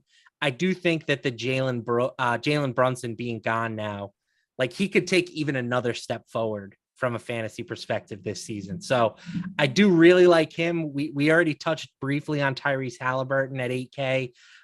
This game between the Pacers and the Pistons, it is sort of an island game, first one of the night at 7 o'clock. which is always unfortunate. You don't want to lock up too many roster spots in that first game, but it's just by far the most appealing game from a fantasy perspective at the moment, right? The total sits at 231.5. There's only a 1 point spread. Like, it seems like that should be a very competitive, high scoring contest. So I love Halliburton. I really like Cade Cunningham at 7,800 as well. Trying to get in those two guys and Doncic, like, that's kind of where I'm leaning at the top of the position. Yeah, I wanted to ask you just on Halliburton, because the way the game shook out yesterday, I was pretty skittish to give him really big minutes today, just because, I mean, they played him such limited minutes in the first half, and ultimately for the game, he ended up playing, was it 27 minutes or 26? So that just made it hard for me to reasonably look at him and be like, hey, I'm going to give Halliburton his full minutes allotment of 34 to 36 minutes. Is that something that weighs on you at all? Or do you think that was just a fluke circumstance? They're going to play him his normal minutes again? I mean, I'll never say that it can't happen again, right? Like, it's pretty obvious that the Pacers are not trying to win basketball games at the moment. But even if he does play like 30 minutes or less, I still think he's just good enough to pay off this salary anyway. It probably caps his ceiling a little bit, which is something to consider. But again, we're not talking about like a 30% Tyrese Halliburton here. We're talking, 18% owned Tyrese Halliburton. And I kind of just always want to be overweight on Halliburton at 8K in the highest totals game of the night. Yeah, totally makes sense. And by the way, I've been of the opinion for the last week, so, since the beginning of the season, that Halliburton is destined by the end of the year to be a guy who's going to be priced in the mid 9K to 10K range in both DraftKings and FanDuel. Well, at least until he gets shut down. Yeah, exactly. Well, until he plays 27 minutes per game, because they're trying to lose a game actively. And then what ends up happening in the second half is they're getting their ass kicked by so much in the game. Like, all right, cool, Halliburton could play his normal minutes in the second half. And they actually almost came back to win. But I think the biggest deficit they faced in that game was north of 20 points, if I remember correctly. And then they're like, all right, cool, no risk here. We could put him back in. It did somewhat limit the amount of minutes I projected him for. So as a result, two guys that you had mentioned there, Halliburton being one, and then the other one, Cade Cunningham, who I've kind of had them projected fairly close together to open up the year. I end up a little bit heavier on the Cunningham side of the two young guards in the game, just because I feel better about his minutes, because we know based on the moves the Pistons made in the offseason, trading for Bogdanovich, this is a team that is trying to win and make it to the play-in game. And I think for that reason, there's just more security with the Cade Cunningham playing time. Yeah, I think that's a logical statement. The one thing I will say is that Cunningham, I think, has a bit more talent surrounding him. So I don't know if his ceiling is quite as high, because he is going to be sharing the ball with Jaden Ivey. You mentioned Bogdanovich. He's never met a shot that he didn't like. Like, I just think that Halliburton has to do a little bit more on a nightly basis for the Pacers. So I give him just a little bit of an edge from a ceiling perspective. But yeah, both guys I think are strong. Super chat from the real Jet N. GPP, more exposure to Vonleh or Terry? So we can talk about both these guys right now. So in terms of Noah Vonleh and Terry Taylor, I assume that's who he meant when he said Terry. I assume he means Terry Taylor. So I project Terry Taylor better, but I think he's too popular today. So I'm not really getting to a lot of ownership of him. I have Terry Taylor right now in 10% of my lineups, and we have him projected for 25% ownership. He's another guy who I don't know what the hell to make of these Pacers front court minutes. Now, Jalen Smith is going to play today. He has been ruled active. And in the first game of the season, I thought Jalen Smith played limited minutes because he got in foul trouble, because that was definitely something that was an issue. He picked up 2 fouls very quickly in that game. So I just assumed the next game, all right, his minutes are going to go back to normal. And he ends up getting hurt in that game, and he leaves the game early. And then also he didn't play all that well when he was on the courts. That was something else that was a compounding factor. So we've gotten now 2 games into the year, and I have no clue what to make of any of the Pacers rotations. They're really confusing. And with that in mind, I don't really want to play a chalky Terry Taylor, because I'm not convinced the playing time is all that secure. Because even last game, where we saw the situation where Jalen Smith got hurt, left the game early, Terry Taylor played 22 minutes in that game. So that's something that's also a little bit of a concern for me. He also had 5 personal fouls, but first game of the year, he played 24 minutes. So that's where I think he's probably going to play, somewhere in that 22 to 24 minute mark. And he's really popular on the slate. So 10% of him I have. And then as for Noah Vonleh, kind of the same. He's another guy that I think you could roster for potential extended minutes, because we have the situation for the Celtics where there's no Al Horford today. He has been ruled out. Noah Vonleh has been announced the starter in his place. Let me see. What do we have the current projected ownership at for Noah Vonleh? Vonleh now projected for 5% ownership. So yeah, I have Taylor and Vonleh projected really similar. So I just play Vonleh because he's a fifth of the ownership. But Matt, Vonleh versus Terry Taylor, do you have a preference? I think Terry Taylor is clearly safer. He's a better per minute producer. Like we saw that from him last year when he got an opportunity to play. Like he's somebody that you can pretty realistically pencil in for close to a fantasy point per minute. But as you alluded to, like the lack of playing time upside does cap his ceiling. Like if he plays 24 minutes, the odds of him cracking 30 plus are pretty slim. I still give him an edge over Vonleh though, just because I think Vonleh kind of stinks. And I don't think he's going to get as big of a bump in playing time as maybe some other people do. I think Grant Williams plays more off the bench. He's 4K. I kind of like that pivot. I do think Vonleh will catch some steam now that he's been announced as a starter. And he's just been rough on a per minute basis. He was at 0.64, I want to say last year, 0.63 DraftKings points per minute. And he's at that exact figure through 2 games this season. So even at 3,400, like unless you think he's going to play 30 plus minutes, which I don't, I think he's not really somebody I'm all that excited about. My favorite thing about Terry Taylor tonight, and because somebody asked, I assumed it was a DraftKings question, by the way, we got for the super chat, just because the positions are the same on DK and they're not on FanDuel, so it wouldn't be a comparison point. But FanDuel, Terry Taylor is shooting guard, small forward. On DraftKings, he's power forward, center. He started a bunch of. He also started a bunch of. Do you know the height of Terry Taylor? Yeah, he's like 6'4", and he played center for them a couple times last year. Yeah, they had no big men, and they just played him at center, and it went poorly because the team was terrible. But he is. Let's see, what are his official dimensions listed at? Terry Taylor is officially listed at 6'5". I don't buy it. He looks like a guard when he's playing too, but I guess he's a pretty good rebounder. So anyway, I assume for the question that you had asked us, it just made sense to me, the real Jet, that it was a DraftKings question. If it wasn't, then throw that back into the chat and I'll address that again. But either way, just for me, I'm not really high on either of them today. But if I am picking one, it's going to be Vonleh just for the lower ownership. Getting back to some of the guards here, Matt.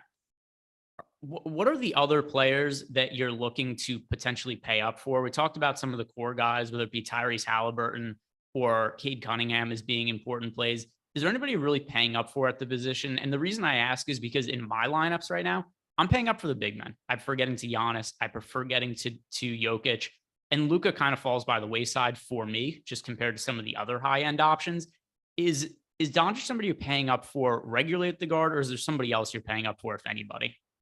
I would say I probably have about 25% Luka, so maybe slightly over the field, in line with the field. Drew Holiday is somebody that I have a good bit of. He hasn't really played great to start the season, but we know that when, or at least historically, when Middleton has been out, Holiday has been the guy who has seen the biggest bump from a usage perspective.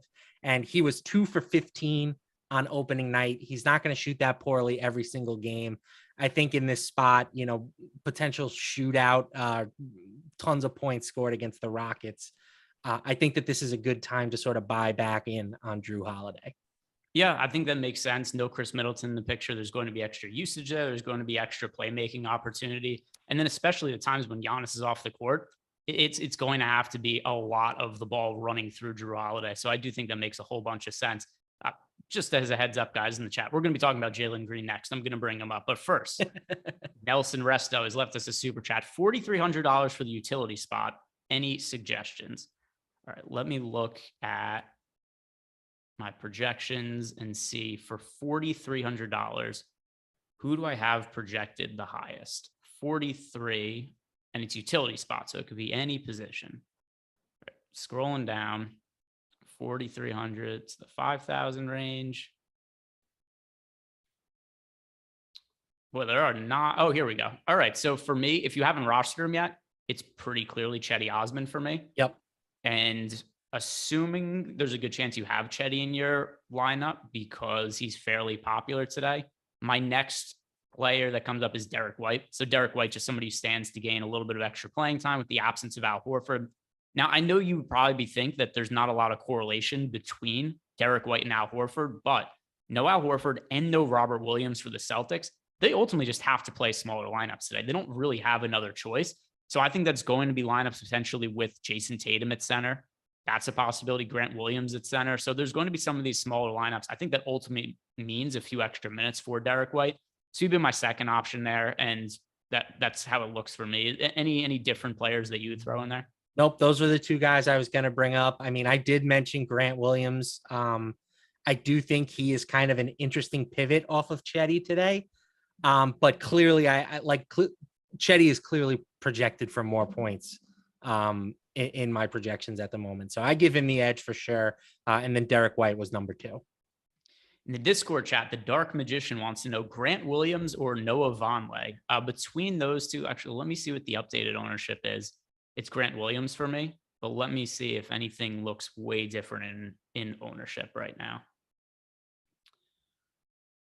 Grant Williams, Noah Vonleh. Do you have an answer right off the top of your head? For me, it's Grant Williams for sure. Yeah. Yeah, especially if this is a DraftKings related question, just because the defensive stat bonus not being there is a possibility for Noah Vonleh. The increased 3-point bonus also for Grant Williams. And looks like DraftKings question. So for me, I'm going to lean towards Grant Williams there. So let's talk about our guy, Jalen Green. Are you a Jalen Green guy, by the way? So I'll be honest, I was not. But I have become a convert. The first half of the year last year was some of the ugliest basketball you've ever seen. The guy couldn't make anything, but he really flipped the switch in the second half. He gives me, and I've said this before, I get very serious Anthony Edwards vibes watching him. Like Anthony Edwards, same thing, really kind of struggled the first half of his rookie season, improved down the stretch, and then made a major leap in year 2. I think Jalen Green is on a similar trajectory. Yeah, so for me, and it's kind of the same thing. I also related to Trae Young. Trae Young was also somebody who was really similar in that kind of way, where Trae Young legitimately sucked the first part of his rookie season. It went really poorly. And then he got a lot better as the year went on. And that's just something I think we should expect to happen with a lot of young players.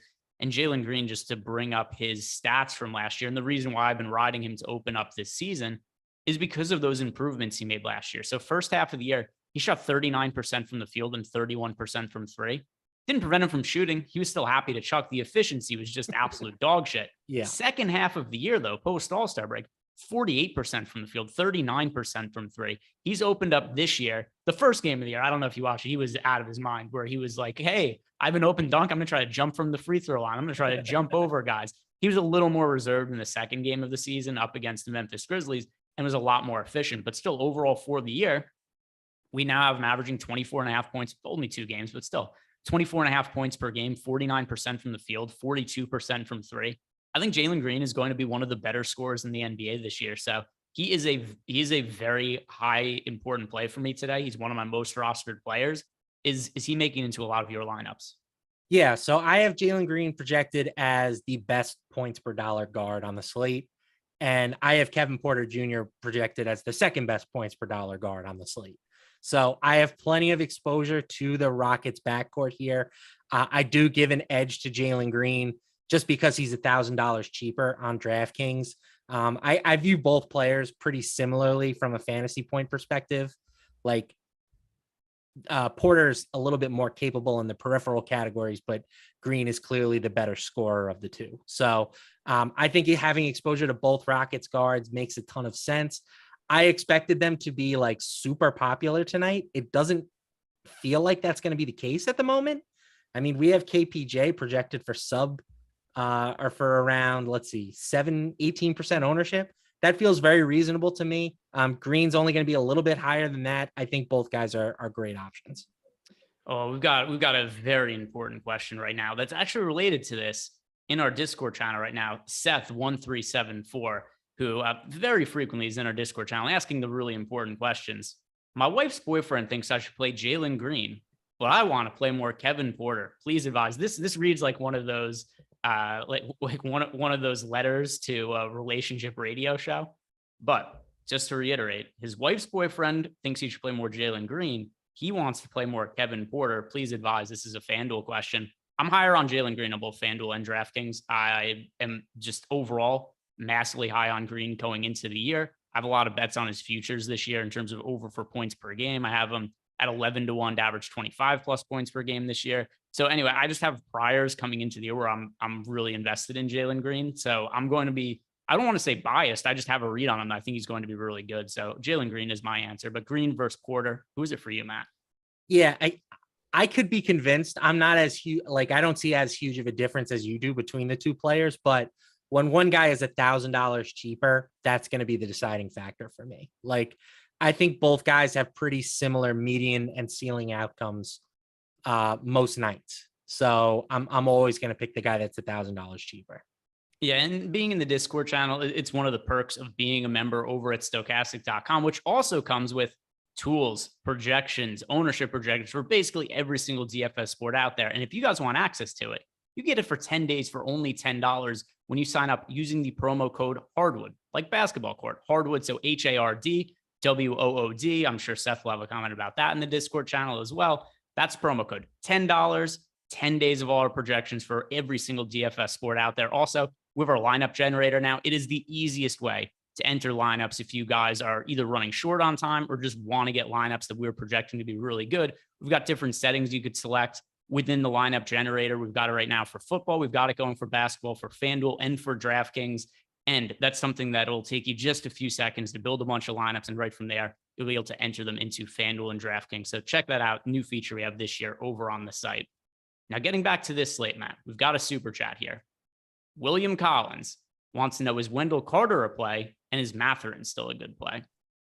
Let me look at my projections right now. So he's asking about number one, Wendell Carter Jr., and then the other player he's asking about is Mathurin. So yeah, sorry, I was going to say, I think Wendell Carter Jr. is definitely in play for me. It's a little bit tough that he's at just center on DraftKings. You know, center is kind of a loaded position tonight. But against a, Celtics front court that's down now, Al Horford and Robert Williams, we're talking about, Jason Tatum being at center at times. And same goes for Grant Williams. Like, I think it's a matchup that Carter can certainly find success in. So I'm in on him. Mathurin, like, I'm going to pass just because he's become pretty pricey. He's now cracked, that 6K range. He's at 6,100. I know he's been great. He hasn't been playing a ton of minutes, right? He's at 28 minutes or less in the first two games. He shot the ball relatively well. I'm expecting a bit of regression for him moving forward. So I'll pass on him, but yes, on Wendell Carter Jr. So I'll say it's a little different for me depending on the site. So Wendell Carter Jr. projects well for me. I don't get to him a ton of my builds just because he's a center, and there's so many centers to roster that it becomes really hard to prioritize really anybody who is an outlandishly good points per dollar play. So Wendell Carter to me is somebody who, if you had him in a lineup, I would say that's fine, but he's not somebody I'm prioritizing. I'm prioritizing Şengün and Zubac at center today. Evan Mobley also to a smaller extent. So I just think those guys are better plays in the mid-range than Wendell Carter. So he's not unplayable, just other players I prefer. Mathurin, I'm with you on DraftKings, a little bit too expensive for me. Over on FanDuel, though, his price is still only $5,000. And just based on how much upside we've seen from him so far this year, 33 FanDuel points in the first game of the season, 35 in the second game. I just think he's priced incorrectly there. So DraftKings has priced him up. FanDuel is still lagging behind with him $1,100 less expensive. So Mathurin on FanDuel, I do think is a pretty good look. For you, at least relative to his FanDuel price, does that make more sense as an option? Yeah, for sure. I was really only looking at the DraftKings price. I didn't realize he was that cheap on FanDuel. I think, as you said, he pretty clearly deserves to be priced in that 6K range now. So, yeah, that's a good snipe, good bit of value there. Yeah, and then, by the way, we just got the Pacers starting lineup, and it is Halliburton, Nesmith, Hield, Smith, and Isaiah Jackson. So that's different. No Terry Taylor in the starting lineup. Run that by me one more time. So the change in the Pacers starting lineup: Halliburton, Nesmith, Hield, Jalen Smith, Isaiah Jackson at center. Interesting. All right. Well, that means we can definitely get off the Terry Taylor train. Yes, I am. I have no interest in Terry Taylor now, which is kind of unfortunate because I wasn't going to play him before at high ownership. And I thought that was kind of good leverage to only have 10% of him when he was going to be the second most rostered player on DraftKings. So now everything is going to change a little bit here. But for starters, how does this change the outlook of guys like Jalen Smith, Isaiah Jackson? I know Smith was already a starter before, but maybe that was a little bit uncertain just because of how the minutes have worked. But does Isaiah Jackson look like a good option to you now? Yeah, I think everything that we thought about Terry Taylor can very easily be applied to Isaiah Jackson. Like, if anything, Ijax is a better per minute player, right? He was 1.18 DraftKings points per minute last year, and he's at 1.17 to start the year this season. So he's only 4K on DraftKings. Terry Taylor was 3,500. Like, if we're going to give Jackson now an extra couple of minutes as a member of the starting lineup, hell yeah. Love it. Yeah, especially because I don't think the ownership is going to be all that high. The game locks in 22 minutes. So I'm going to rebuild lineups right now. Yeah, Isaiah Jackson, 4,000 over on DK. He is $4,200 over on FanDuel. Position eligibility, power forward on FanDuel, power forward center over on DK. I'm going to rerun my lineups right now, and I'm pretty sure that I'm going to end up getting to a good amount of Isaiah Jackson here. I'll be curious to see where his ownership ends up coming in as well, but I can't imagine he's going to be all that popular. The chalk at the position, though, who we talked on, very briefly before, Chetty Osman, I think he's a good piece of chalk today. So there's no Darius Garland for the Cavs today. He's officially been ruled out, and we've seen them do really weird things, the Cavs, in the past when Garland or some other backcourt player has been out, because Chetty Osman typically doesn't really play a massive role in the rotation, but for whatever reason, somebody gets ruled out for the Cavs. And then it's like, all right, Chetty Osman plays like 35, 36, 40 minutes, something absurd in terms of playing time. So he's fairly popular, but this is a good piece of chalk, in my opinion. I will say that I have Osman in my rotation right now in my player pool. I will end up with more Isaiah Jackson when all is said and done.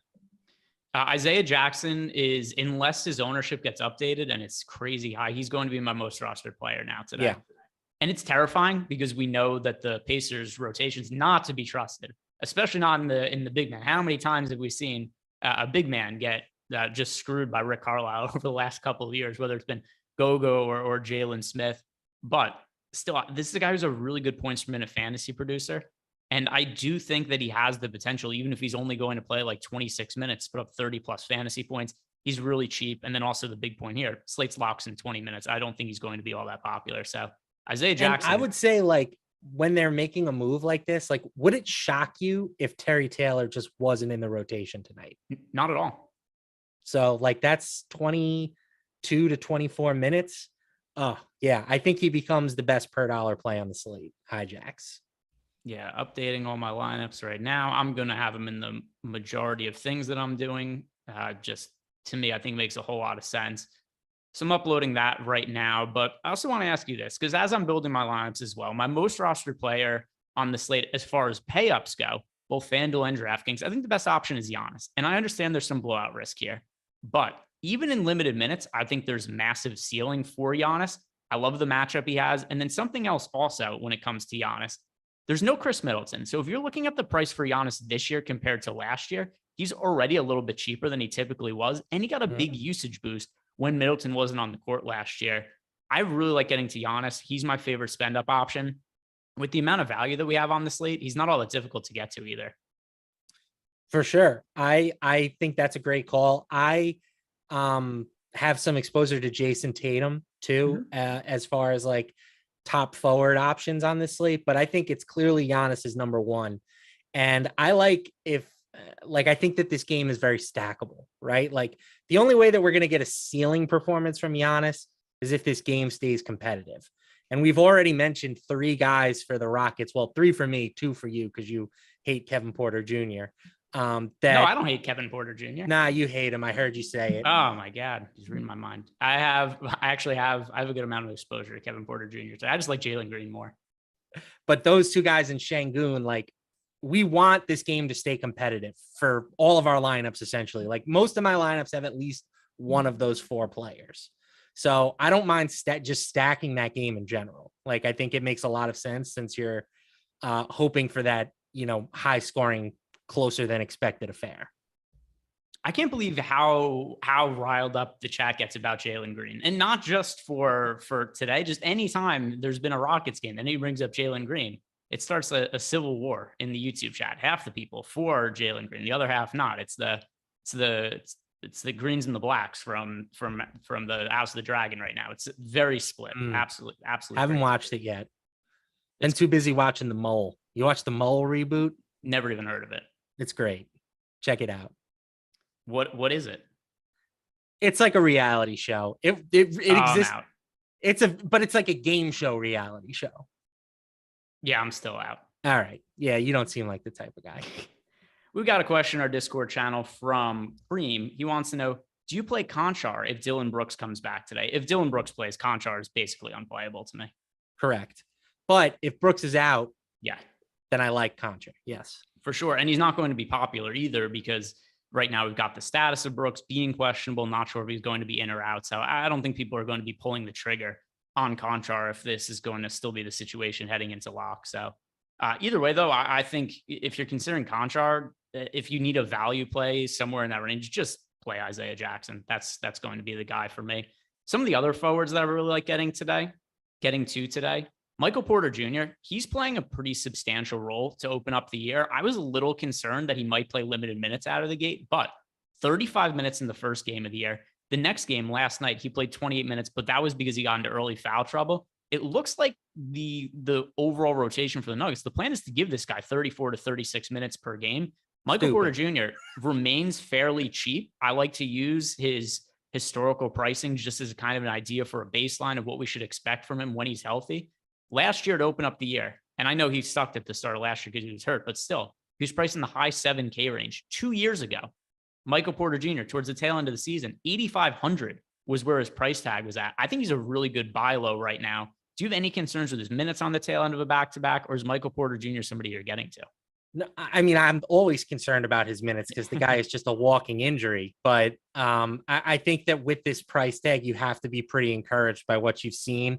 The usage rate is not as high as I would have expected, right? He's kind of hovering in that like 18, 19% area to start the year, but he's so efficient that he can still pay off this salary with a low usage rate night. And if it is a night where he gets up more shots than expected, then clearly he's got tons of upside at just 5,800. So yeah, I'm with you on MPJ. Got a super chat from our guy Jorge Jacomi in here. He wants to know, what are our thoughts on Isaiah Jackson from Indiana today? He's my most rostered player. I love getting to Isaiah Jackson now that he's starting. Giddy up. People still arguing about Jalen Green in the chat. Let's get back to the other forwards. And is there anything else at the forward position that's somebody who's a high priority play for you that we've not yet talked about? So yeah, I mean, forward is kind of starting to shape up as like a value or Giannis spot for me. Like now we're talking about you add Jackson to Chetty Osman. I mentioned Grant Williams a couple of times now. I like him. You can add Norman Powell to the equation. He's 4,800. Like, I think that this is a spot where you want to be paying down or getting Giannis into your lineups with a couple of exceptions. I think Michael Porter is one. You mentioned Evan Mobley. He's too cheap at 6,200. I'll add in Franz Wagner. He's 6K. I think he could be kind of sneaky tonight with no Jalen Suggs in the lineup. He's kind of been playing, more minutes than you might have thought to start the year, 34 and then 35 and a half. So there are a couple of mid-range guys that I'm certainly considering, but I do think this is one of the best spots to find value is that with one of your forward spots. Yeah, the one price tag that really confuses me on both FanDuel and DraftKings is Saddiq Bey has been priced way down, and he's coming off a really big game yesterday in terms of he scored, what was it? Just under 40 fantasy points against the Knicks yesterday. Usage rate was well over 20%. He played 33 minutes. And then both FanDuel and DK dropped his price. So he is $5,100 on FanDuel. On DraftKings, Saddiq Bey is priced at $5,500. That is just not a correct price tag for him at all. He should be somebody who's in the mid 6K range, maybe even into the low 7K range. So Sadiq Bey is somebody else who's making into a bunch of my lineups. I think that the matchup is really good against the Pacers. We talked about wanting to get exposure to that game earlier. It's going to be starting in 13 minutes. I think it's a very stackable game. We've got pieces we like here: Halliburton, Cade Cunningham, Isaiah Jackson now, Sadiq Bey. A lot of my lineups are going to have multiple players from this game, and he's one of them. I'll have to see how his ownership kind of updates now that we're getting some other value options at forward. I thought he was a little bit too chalky for my taste. Like, we've seen this from Sadiq Bey in the past. Like, he has these games where he scores the ball really efficiently, like he did last night. He was 9 for 15 from the field, 4 for 8 from 3-point range. But he also has nights like he did on opening night, where he was just 2 for 5 from the field and was barely visible on the basketball court. So I never really want to be playing a chalky Sadiq Bey. But if his ownership comes down and it dips below like 15%, we'll say, given some of the new news that we got, then I might reevaluate. But everything you said makes sense on the surface. It's probably too cheap of a price tag for him. But at the same time, I don't think he's like a sure thing by any stretch. He's projected for right around 20% ownership. Now, updated ownership, Isaiah Jackson, 26% projected owned over on DraftKings. On FanDuel, his ownership is at, let me search. No, it's right here. We go. 25% on FanDuel over on DK. It was the 26. That's still too low for me. I think Isaiah Jackson has a lot of upside, and I'm not sure if people are actually going to get to him quite at that kind of rate. But what do you make of Isaiah Jackson with ownership right in the mid 20% range? Yeah, like you said, it's way too low. He's popping in the optimal now over 48% of the time. So he's the third most popular projected player on the slate, but he is first in leverage by a wide margin.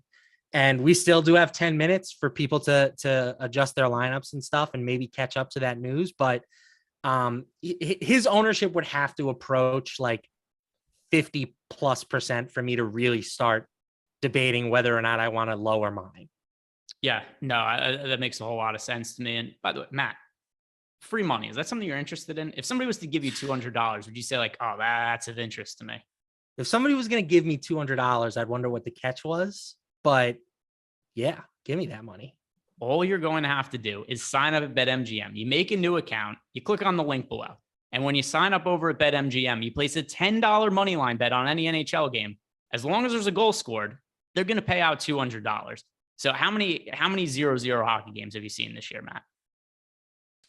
None, but that's because I haven't seen any hockey games. Me either. I haven't watched hockey games, but I know that there aren't ties in hockey. So the games don't finish 0-0. So as long as the game doesn't finish 0-0, which isn't going to happen, you're going to get $200 when you sign up over at BetMGM. So it's simple. It's a no-brainer bet. All you have to do is click on the link, sign up at BetMGM if you haven't done it yet, and you're going to be getting $200 and place a $10 money line bet on any NHL game.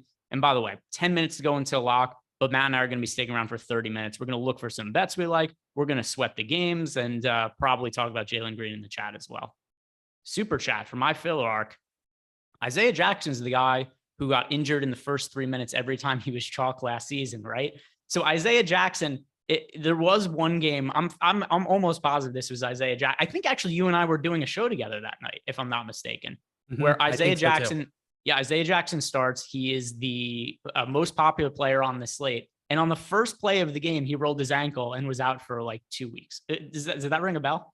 Yeah, because he was coming off like he had, I want to say he had a big performance previously. And so everybody was flocking to him. And of course, he let us all down. But that's not going to happen tonight. We're throwing out the positive vibes only. I mean, maybe it will, but that's something that's very difficult to predict. I'll say this. If I'm almost, let me look up his minutes played from last year. I want to say he played 14 seconds before getting injured in that game. That feels about right to me. Here's my bold prediction. He plays more than whatever his playing time was in that game. Like, no matter how much he gets screwed by Rick Carlisle, it's going to be more minutes than he played in that one game. Hard to predict injuries, but I do remember that happening. Super chat from Carter Trantham. Any issue playing only the 5 to 7K range in cash tonight? Yes, because I think Isaiah Jackson is somebody you should be playing today. And yeah, there's other players that I also really like a lot that we're going to be talking about in a second. So yeah, I think you want to expand yourself a little bit more than that. And I think Giannis should be in your cash game lineup. Yeah, I mean, I do think you're on the right track with like a balanced lineup. I do think there's a lot of guys, specifically Cade Cunningham and Tyrese Halliburton that I have on my cash teams, but I do end up getting up to Giannis now with some of this value that's opened up. Next super chat here is from Avi Schreier. He wants to know Love or Drummond tonight on DraftKings. Neither. I don't have exposure to either of those players. Same. That's a hard pass. Yeah. What is the price tag? So I'm assuming this is a center question. Love is 5,000. Drummond is 4,500. Let's see if we can find a better center play around that price tag over on DK. Isaiah Jackson, if you haven't already played him. Isaiah Jackson's 4,000. Other plays priced around there. Let's say if you already had him in your lineup. Aren't other guys? Ari Eason is 4,500. He probably gets some minutes behind Şengün tonight, would be my guess. I might lean him, but I just would probably just rebuild things if I'm going down that road.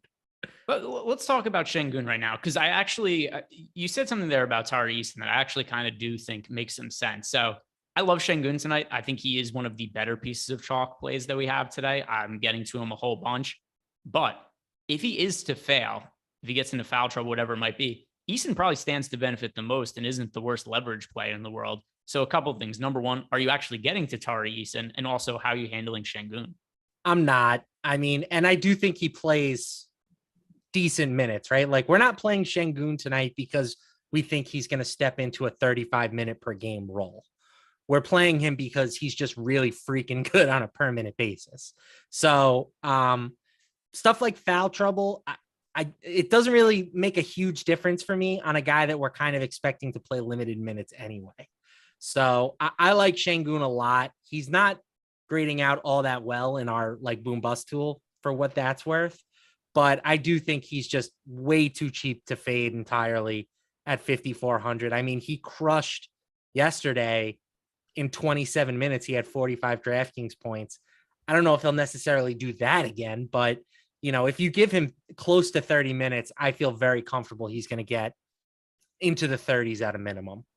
Yeah, no, I could see that as well. And then the other thing too is Şengün, even if he doesn't have those minutes, he's cheap enough where I think he could probably do really well. So his game that he had last time out, he played 27 minutes. He scored 47 fantasy points in 27 minutes the other day. Come on. I mean, the guy doesn't really need all that much playing time. He's very good.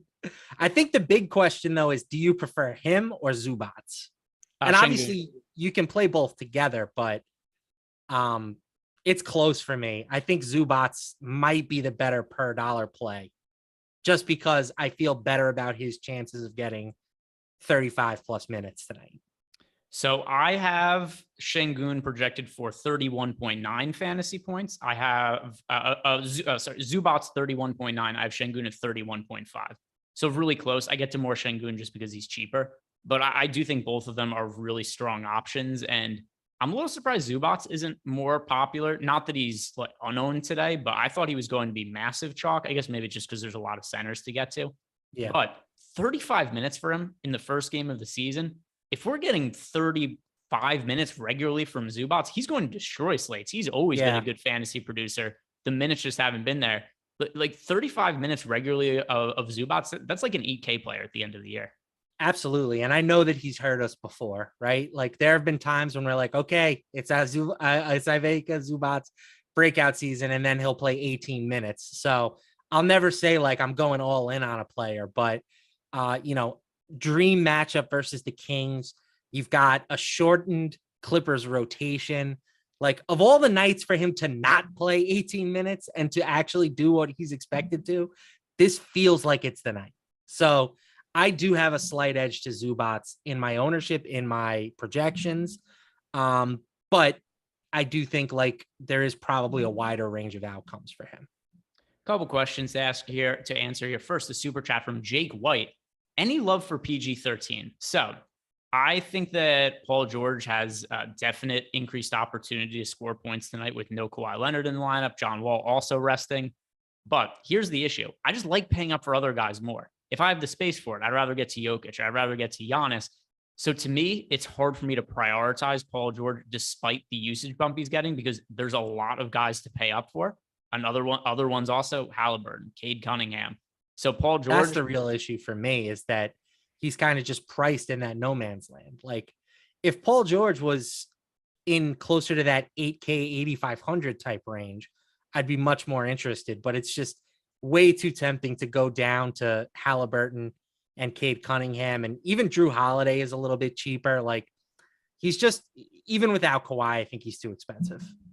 We just got the starting lineup for the Cavs, and it is Donovan Mitchell, Isaac Okoro, Karis LeVert, Evan Mobley, Jared Allen. So I thought that Chetty was going to be starting today, and now I like him a little bit less now that he's coming off the bench. Yeah, and maybe we have to give a slight bump to LeVert. He's not somebody that I was really considering. He did play nearly 35 minutes yesterday, or in their first game, excuse me. So maybe he's somebody that gets a bump that we weren't really thinking about, but he's just not somebody that was in my plan. So I'm not sure if I should be rethinking that at this point. Yeah, so I think this definitely shores up the playing time for Karis LeVert. And I thought that Chetty would end up starting either in place of Okoro right here or Karis LeVert, just to get an extra ball handler out on the court. But with LeVert out there, I think he becomes a really strong play in the mid-range. And then just Chetty Osman, who is going to be popular. I'm updating my lineups very quickly to lower my exposure to him. Yeah, if you are completely out of time, just global swap it all to Isaiah Jackson before 7:00. Oh, that's true. Yeah. But in terms of me, I could talk and do both at the. Oh, I know you're a true pro. You're a true pro. As far as centers go on the slate, the two highest priorities for me, they're Şengün, and then it is also Şengün and Zubats. But is there anybody else at center that you view as somebody who's a really strong option? Yeah, I mean, most of the guys that I'm playing outside of those top two are players that also have power forward eligibility.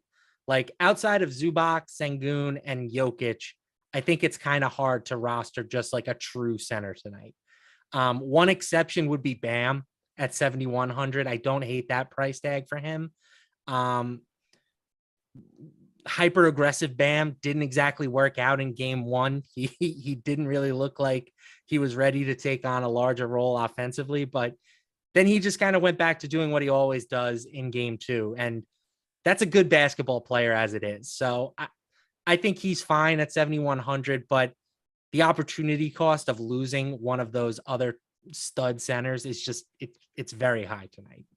Yeah, so Evan Mobley is one other guy. He's got power forward center eligibility over on DraftKings, FanDuel. Evan Mobley has also power forward and center eligibility. I think he's a little bit underpriced. And there's something else we should expect that I've brought up on a few shows so far this year. And by the way, I know that we're a lock, but Matt and I, we're going to be sticking around for the next 30 minutes. And guys, don't go anywhere because not only are we going to be looking for bets, but also any kind of late news that breaks. The Dylan Brooks situation, he's still questionable. That's going to be resolved in a little bit. So stick around for that. But if you aren't, do us a favor, like the video and subscribe to the YouTube channel. But even if you're sticking around, you could still like the video and subscribe to the YouTube channel. But Evan Mobley. So there was a bunch of really good rookies last year. We've talked about Jalen Green already today. Scotty Barnes is another guy. He won Rookie of the Year. He was exceptional last year. Cade Cunningham was really good. It makes sense that all these guys are going to be better in their sophomore years than they were in their first year. And with that in mind, I'm just giving a boost to all of these guys in terms of their per minute production in the second year of their career. So Evan Mobley is the other center who's somebody who I also have exposure to. I have him in, around 20% of my lineups on FanDuel, 15% on DraftKings. So I like Evan Mobley quite a bit as well as somebody who's not quite the same points per dollar play as like a Şengün, Isaiah Jackson, Zubats, but he's not a mile behind. So I don't hate that call. The one thing I will say is that the Donovan Mitchell factor cannot be ignored. Like that is just a massive usage hog being added into the team from last year, right? And losing Garland tonight offsets that a bit, but Donovan Mitchell is a guy that's going to post a 30+% usage rate. Like that's just what he is at this point. And I do think that that's going to have some trickle down effects two guys like Evan Mobley. So I would be a little bit hesitant to say that this guy is going to average more fantasy points per game than he did as a rookie. And it has nothing to do with what I think of him as a player. It's everything to do with the situation. So I like the idea of buying low on him at 6,200. I do think that's too low considering the talent that he showed last year, but I am hoping that he increases his usage a little bit from what we saw in game one. Got another question here. This is from IRM in our Discord channel. He wants to know, I think that's how you say that. What are your thoughts on Pascal? He's looking good leverage wise.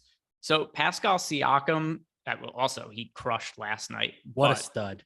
Siakam is, well, here's one thing, because I saw a couple people asking too, or people talking about in the YouTube chat about should we be concerned about the playing time or the minutes at all for the Raptors players because they have a back-to-back. No, Nick Nurse gives zero fucks. He will run his dudes into the ground and has no concerns about it. We got to the end of last year. Fred VanVleet was hardly able to play games anymore because the wheels had just, all the tread was off them. And you would think, all right, has he learned from that at all? The early indications are no. So it's hard for me to prioritize Siakam on this slate just because there are so many other plays that have opened up that are good points per dollar plays in the mid-range. It's also a tough matchup for him on the road against Miami. So I don't think it being a tail end of a back-to-back is going to limit his playing time in any way, but it can make him fatigued. He had to travel. They're playing on the road here in Miami. And once again, talk about the minute standpoint, has Nick Nurse learned anything from a year ago? Well, minutes yesterday on the first end of a back-to-back. So we notice they're playing again today. 37 minutes for Siakam, 38 for VanVleet, 36 for Scotty Barnes, 37 for Anunoby, 36 for Gary Trent. He's going to run his dudes into the ground once again. And they're built different in Toronto, Greg. You wouldn't get it. You wouldn't get it. They're just built different. Just built different. Cross the border and everything. Everything was one way. They cross the border and then it's another way. If there's one thing Canadians are known for, it's their toughness and their fortitude. Everybody knows how many minutes they play in basketball games. It's never been questioned about them before. Also, Pascal Siakam could not be further from being Canadian. It's true. It's true. But he's Canadian by extension. I'm more likely to play him on FanDuel just because he has power forward eligibility there. Although like almost every big man has dual power forward center eligibility, but Zubac is one of the few that doesn't. So that's a big deal for me. It does make me more likely to play Siakam on that site.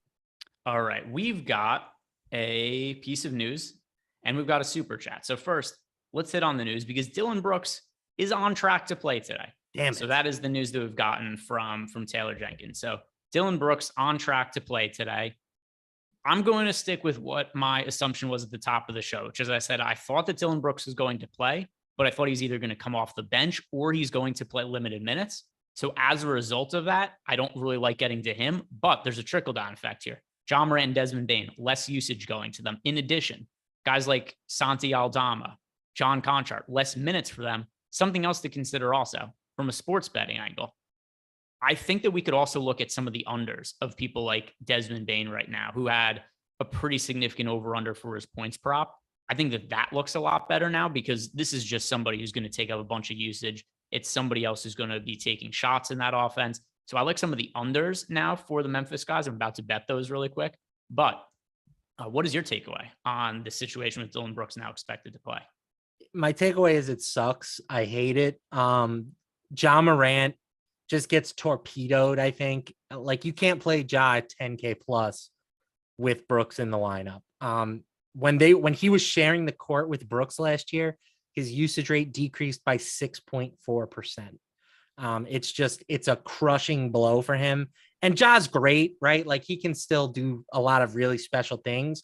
He's just not going to have nearly as many opportunities in this game. Bane sees a 2.9% usage drop. Contra sees fewer minutes. Aldama's going to see fewer minutes. It's now making Memphis a team that I'm just kind of going to avoid, I think, for the most part, right? Like Dallas, I want to say, was one of the slower teams as well last year. So it's kind of just not a good spot in general.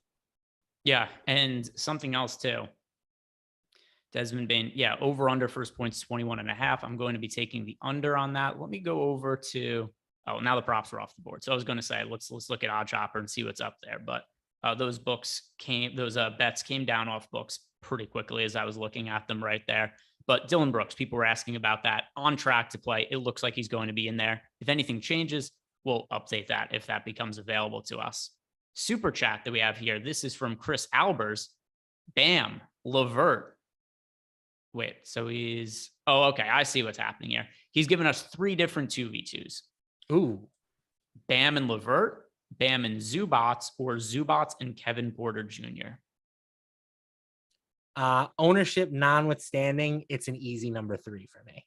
It is also Zubats and Kevin Porter Jr., especially because, I mean, overall, I like Bam. I think he's going to play better than he has in the first couple games of the year, but he wasn't a high priority play for me on this slate.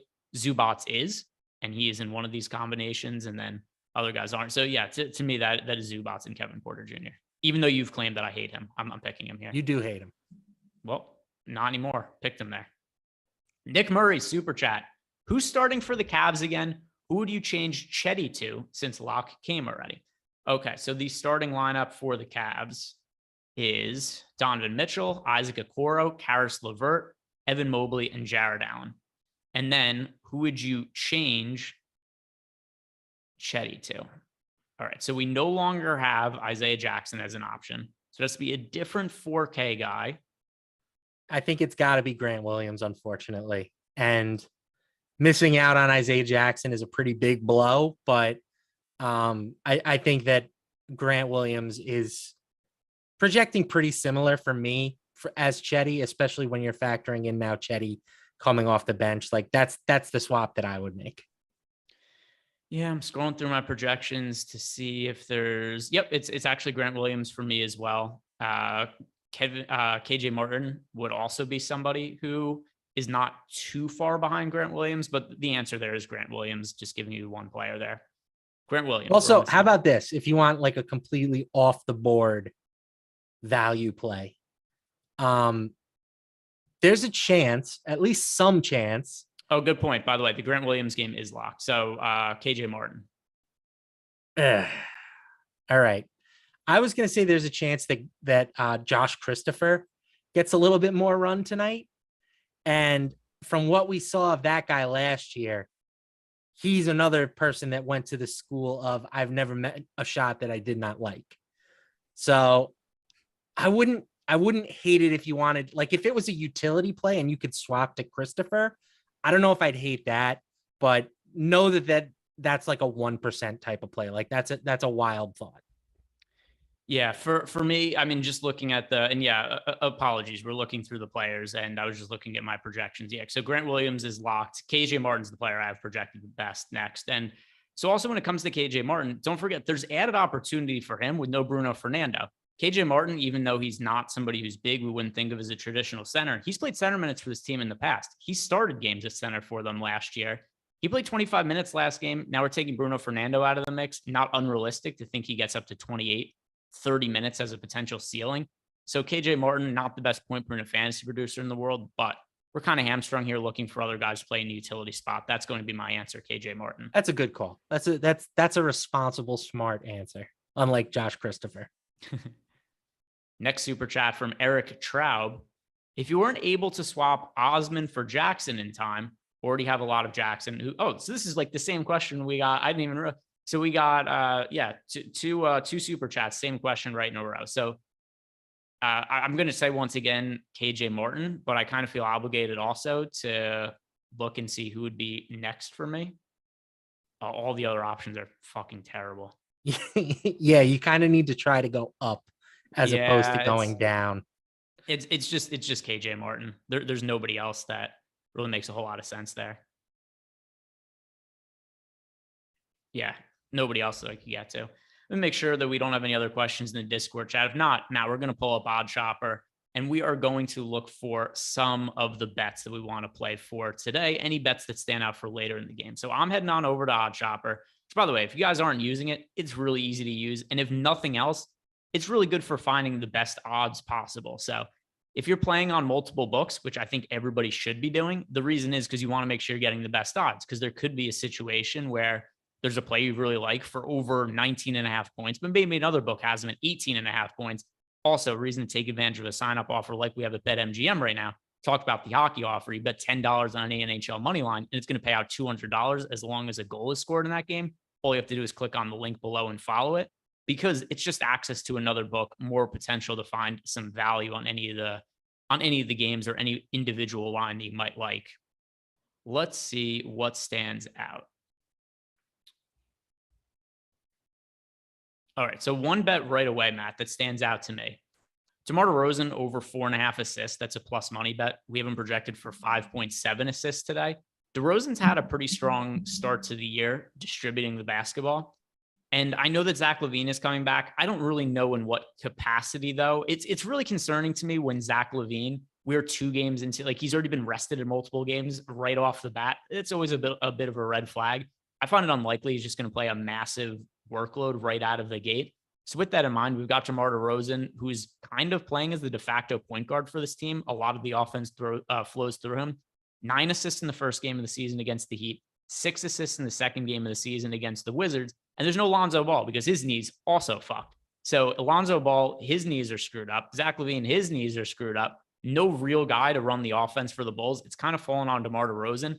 So not only is this line looking too low for me at 4.5, it's plus money on the over. Is that something that makes sense to you? Sure. I love DeMar DeRozan. I think he got to the point where he became like the most underrated player in the league because everyone became so anti mid-range jump shot. And for most people, that's a good thing, right? Like, it is wise to be anti mid-range jump shot for most people, but it's not for DeMar. The guy is just butter. So I'm willing to bet on him to do anything. I'm willing to bet on him to save the world if I have to. Plus over 4.5 assists, plus 105. That seems like a pretty darn good number to me. Yeah. And so there's a couple things here. Like, I think the number's wrong. I think it should be 5.5 and not 4.5. And then it's also plus money on the over 4.5. So yep, it does really stand out to me. Let's, by the way, look, I'm going to check the scores of the games. While I'm doing that, look to see if there's any bets that really stand out to you. I'm going to see what we could tilt right out of the gate. But shocker, tail end of a back-to-back. The Spurs on the road. I know this wasn't on the main slate, beating the 76ers right now. I'm looking for one more 3-pointer from Keldon Johnson. I was on over 2.5 threes today from Mr. Johnson, and he's got 2 in the first half. So you could do it, buddy. I thought that was a bad line, and that's a good transition because I think that you can get over 2.5 3-pointers as well for Michael Porter Jr., and that's also available at plus money, and that's also a bad line. So I had a bet also on Michael Porter Jr. yesterday for over 0.5 blocks, and it seems like a weird number to bet Michael Porter Jr. on, but the last, and let me actually check what it is for tonight. Let me see what we have for Michael Porter Jr. blocks number. So the last time we saw Michael Porter Jr. healthy, he averaged 0.9 blocks per game, and his blocks lines to open up the year have been like plus 200, plus 190. If he's going to once again average right around a block per game, it's crazy to me if the over 0.5 would be that highly plus money. Let's see what it is today. Today, Michael Porter Jr. blocks prop. Also, I kind of like some of these weird markets because people don't bet them, so the lines get stale. Oh, they fixed it today. So yesterday, like I said, plus 195 on the over. Today, minus 105. It's gone. It was fun while it lasted. We got 2 days out of it. Well, we still have over 2.5 3-pointers. I think he attempted 10 threes yesterday. And he's not afraid to shoot. And he's a really good shooter, right? Like, he's a guy that's definitely going to be over 40% from 3-point range when all is said and done this season. So I think that's a good number. Same for Keldon Johnson. Unfortunately, that game already started, but we can still capitalize with MPJ. The funniest part of the game so far. So we are 3 minutes into the Pacers-Pistons game. Jalen Smith, who totally failed his chalk yesterday, 4 points and 3 rebounds in the first 3 minutes of the game. People's faces are going to. Slate is broken. Slate is broken. Good start for Isaiah Jackson, though. He does have one personal foul, so that's a little concerning. But he's gotten to 3 minutes, so he's already played more than he did the time that he was chalk last year. Also, though, in those 3 minutes, a rebound, an assist, and a block for him. So we can't be too unhappy with that. Yeah, let's go.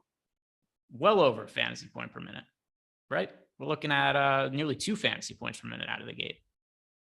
I do think Goggles is somebody that we probably should have paid a little bit more attention to. I mean, obviously hindsight is 2020, but he's another one of those guys that is just like very efficient on a fantasy point per minute basis. So maybe we messed up, but what are you going to do? Yeah. Well, you say hindsight is 2020. Jalen Smith, everything is 2020 with those rec specs on. I wish more players wore them. They're cool. Did you wear rec specs as a kid at all? One of the only good things about me was my eyesight. Oh, my eyesight is horrific. Like, I don't even understand how people could see stuff. That's how bad my eyesight is. It's like, it doesn't comprehend to me. When I don't have my contacts on, I can't see anything. I have no clue what's happening. I don't see colors all that well. It's so confusing to me that people could just see. It doesn't make any sense. Oh, I also found this. Chris, who's producing, is going to appreciate this. I found out that in high school, Tyler Zander wore rec specs when he was. Have you done shows, Matt, with Tyler as the producer at all? Sure. Yeah. Yeah. Tyler wore rec specs when he played. That's like the least surprising news I've ever heard. It's funny to think about it if you know what Tyler looks like, him wearing rec specs though. Let's see. No other questions right now. Let's do another skin. By the way, Jamal Murray. Boy, Sadiq is also off to a good start.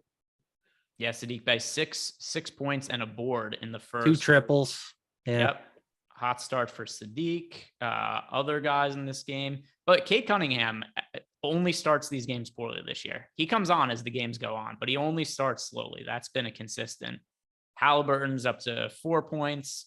Still, not all that much has happened in this game, but a lot of the Pistons, 16 points, 4.5 minutes into this game. The Pacers are going to be that team this year. Like, they're going to play in a lot of blowouts, but they're also going to just play in a ton of high scoring games when they can actually keep up on offense.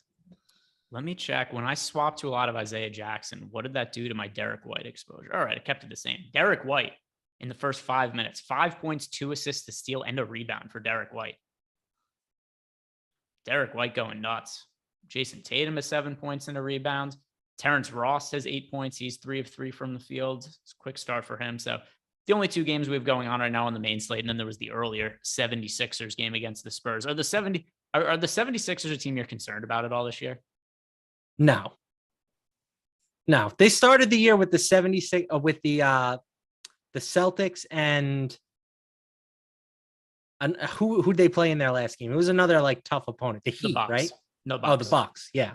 So like, I'm not worried about that. I mean, yes, they are losing to the Spurs at halftime.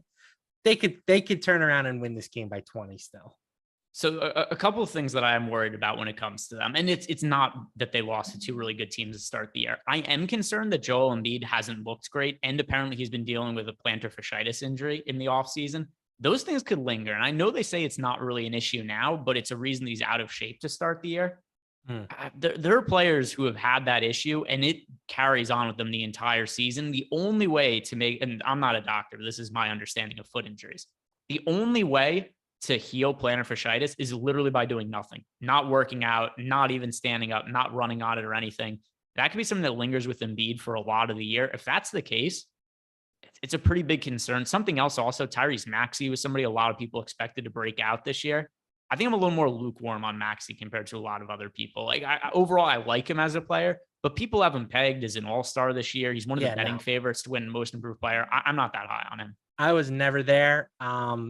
He was efficient playing next to 2 really good offensive players. And maybe you want to say James Harden's not a really good offensive player anymore, but like, that's a pretty easy role when you're just really asked to knock down wide open jump shots and slash. And I never really bought the breakout. He's had a good game tonight for what that's worth. And he's going to play a ton of minutes because they have to kind of lean on their one young guy that they have on their team. But yeah, no, definitely not concerned about the 76ers to start the year. Losing Embiid would obviously hurt. If it's for an extended period of time. I'd be tempted, if it's really an issue, I'd be tempted to just shut him down now and try and get him back as soon as possible, because feet are like very troublesome. But yeah, as long as he's on the court, I think they're fine. Devin Vassell, once again, is having a ridiculous game. And I know this isn't on the main slate, but we've only got 3 games here, just kind of reacting to what's going on. 20 points on 8 of 10 shooting in the first half. He's been a flamethrower so far. I mean, I know the Yeah, he first threw game was everybody kinda off the mediocre, scent but a little bit on that first game, but the Devin Vassell 25% usage rate season is coming. So be prepared. So the weirdest thing that's going on in the game right now, I've got some people pointing it out right now of the games that are going on.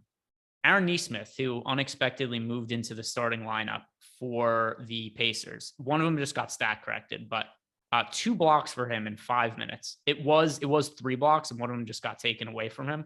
But yeah, that's a pretty weird stat. No other stats. That's all he has, just blocks. All right. So the good news is he'll finish with at least 4 fantasy points. Yeah, he had the one good playoff game, I think, where he started and was a good low cost value option like 2 years ago when he was on the Celtics, if I'm not mistaken. I think that's the only time I remember him ever being relevant.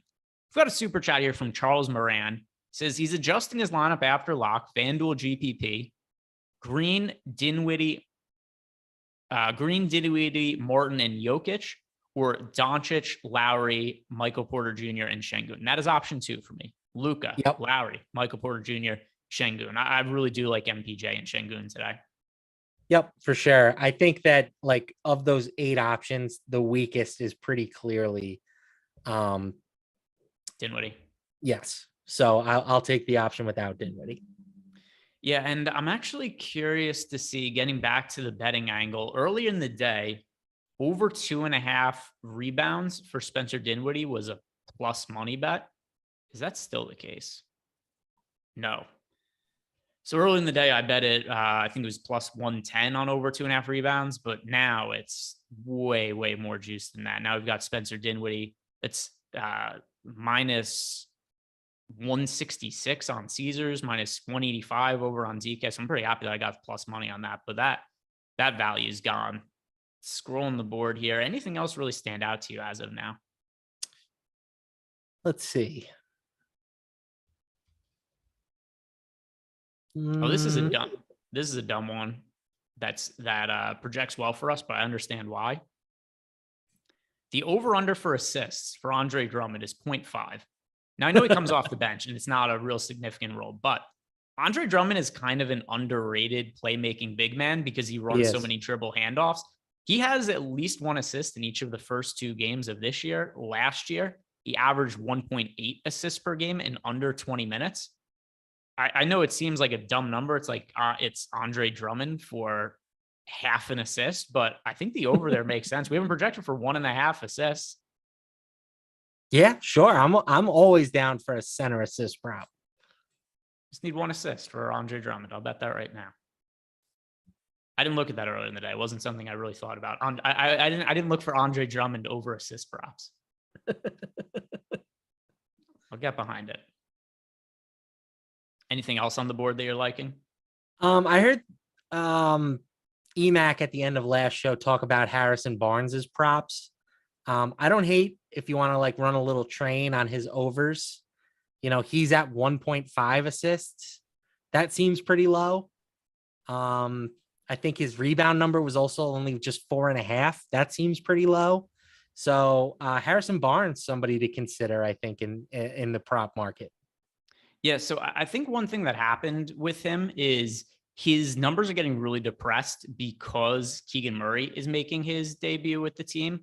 But I'm assuming Murray's going to play somewhat limited minutes, coming back from COVID, wasn't available for the first game of the year. So I don't think it's going to be something that massively impacts Harrison Barnes to the point where he's, like unplayable or anything like that from a prop perspective. We've got him projected well over, not just that line, but a bunch of them. I'm going to search Harrison Barnes on OddsShopper because I think there was a handful of bets that we had projected well, like across the board. Harrison Barnes. Yeah, let's see. Harrison Barnes. I think the points prop look good. All of them. Assists over 1.5. We have them projected for 2.9. Rebounds 4.5. We have them projected for 6.6. Points 12.5. We have them for 14.9. Let me look at what the points plus rebounds plus assist is for. That seems like probably the safest one of all of those. I think I'm just going to bet them all. Points plus rebounds plus assists for Harrison Barnes. Let's see if there is a points plus rebounds plus assist for him. Yeah, it looks like it's up on the screen there. Yeah. So 19 and a half, was that? Yep. Number? 19 and a half. Yeah. Once again, the bad eyesight becomes an issue here. So 19 and a half. Let's add up these things, right? We'll do some basic arithmetic. We have him for about 3 assists, 15 points. So that's 18 and a half. And then, yes, we have him at 25 points plus rebounds plus assists, and that's 19 and a half. There's another one. This Magic Celtics game is going kind of nuts. Tatum has 15 with 3 minutes to go in the first quarter. 15 real points. Derek White has 5 points, 2 assists, a rebound, and a steal. And then for the Magic, Wendell Carter has 6 boards, a dime, a block, 7 points. Cole Anthony has 7 points, 3 rebounds, assist, and a steal. And even Terrence Ross is getting in on the fun. The only guy who hasn't done anything for the most part is Banchero, who has been their best player through 2 games. So sometimes you just have to shake your head. And Franz Wagner as well. Wagner right, yes. Sorry, Franz. Points and a board. Yeah, from the Celtic. Yeah, Celtic side, kind of everybody's contributing. I guess Jaylen Brown actually, Vonleh hasn't, and Jaylen Brown held scoreless to this point. Where are you at on Banchero for rookie of the year? I was kind of considering it. It's just been bet and hammered so much. I think it's unplayable now. It's like plus 140, plus 150, depending where you look. I think that's a fairly unbettable number just because, I mean, he get hurt and the whole bet gets screwed just from that angle. Yeah. 2 games, not enough for me to say that he should have these kind of rookie of the year odds, but do you see it differently? I mean, if he stays healthy, I think he's going to win. I think that's the thing. The question just becomes like, how many games does he have to play? Because, Chet getting hurt was obviously a big blow. I can't, why am I blanking on his name? Jabari Smith, hasn't done anything really. It kind of seems like his biggest competition at this point might be Mathurin, which is crazy. I just don't see this as a very good rookie year class. I don't think there's going to be a ton of guys that are putting their hat in the ring. So for me, if Paolo stays healthy, he's going to win. The question is just, do you want to make a bet based purely on health? Yeah, and it's only been 2 games also, right? Like, who knows? He could drop off in a pretty significant way. He was pretty inefficient last night. That could be something that becomes an issue also, but Mathurin's look good. Jaden Ivey is going to play extended minutes. Keegan Murray hasn't even made his debut yet. So one thing that's funny about Keegan Murray, he had the second best rookie of the year odds coming into the season. What's that? He's 35 years old. Is he? No, I mean, I know he isn't, but is he? How old is he actually? I want to say he's like 24. He's like the oldest guy to ever get drafted in the top 5. Which might not be the end of the world in terms of his. It's probably a good thing for the rookie of the year. But the thing I was going to say that is just funny to me about the Keegan Murray situation is he's 22. I'm sorry, 22. But he had the second best rookie of the year odds coming into the season. He misses 1 game, and all of a sudden he gets like just other guys pass him in the odds. That's a little silly to me to be that much of a reaction to one. Like, I'm not betting Keegan Murray. Maybe if he looks insanely good today, I will. But to me, the line movement is totally unjustified. I think that's a very reasonable take. All right, guys, that is going to do it for us. We've covered the hour and a half here. We got to hang out with Matt LaMarca, which I'm really excited about. If you guys aren't following Matt LaMarca on Twitter, go ahead and do it at Matt LaMarca. Also, before you leave, if you haven't done it yet, like the video, subscribe to the YouTube channel, and enjoy the rest of your weekend.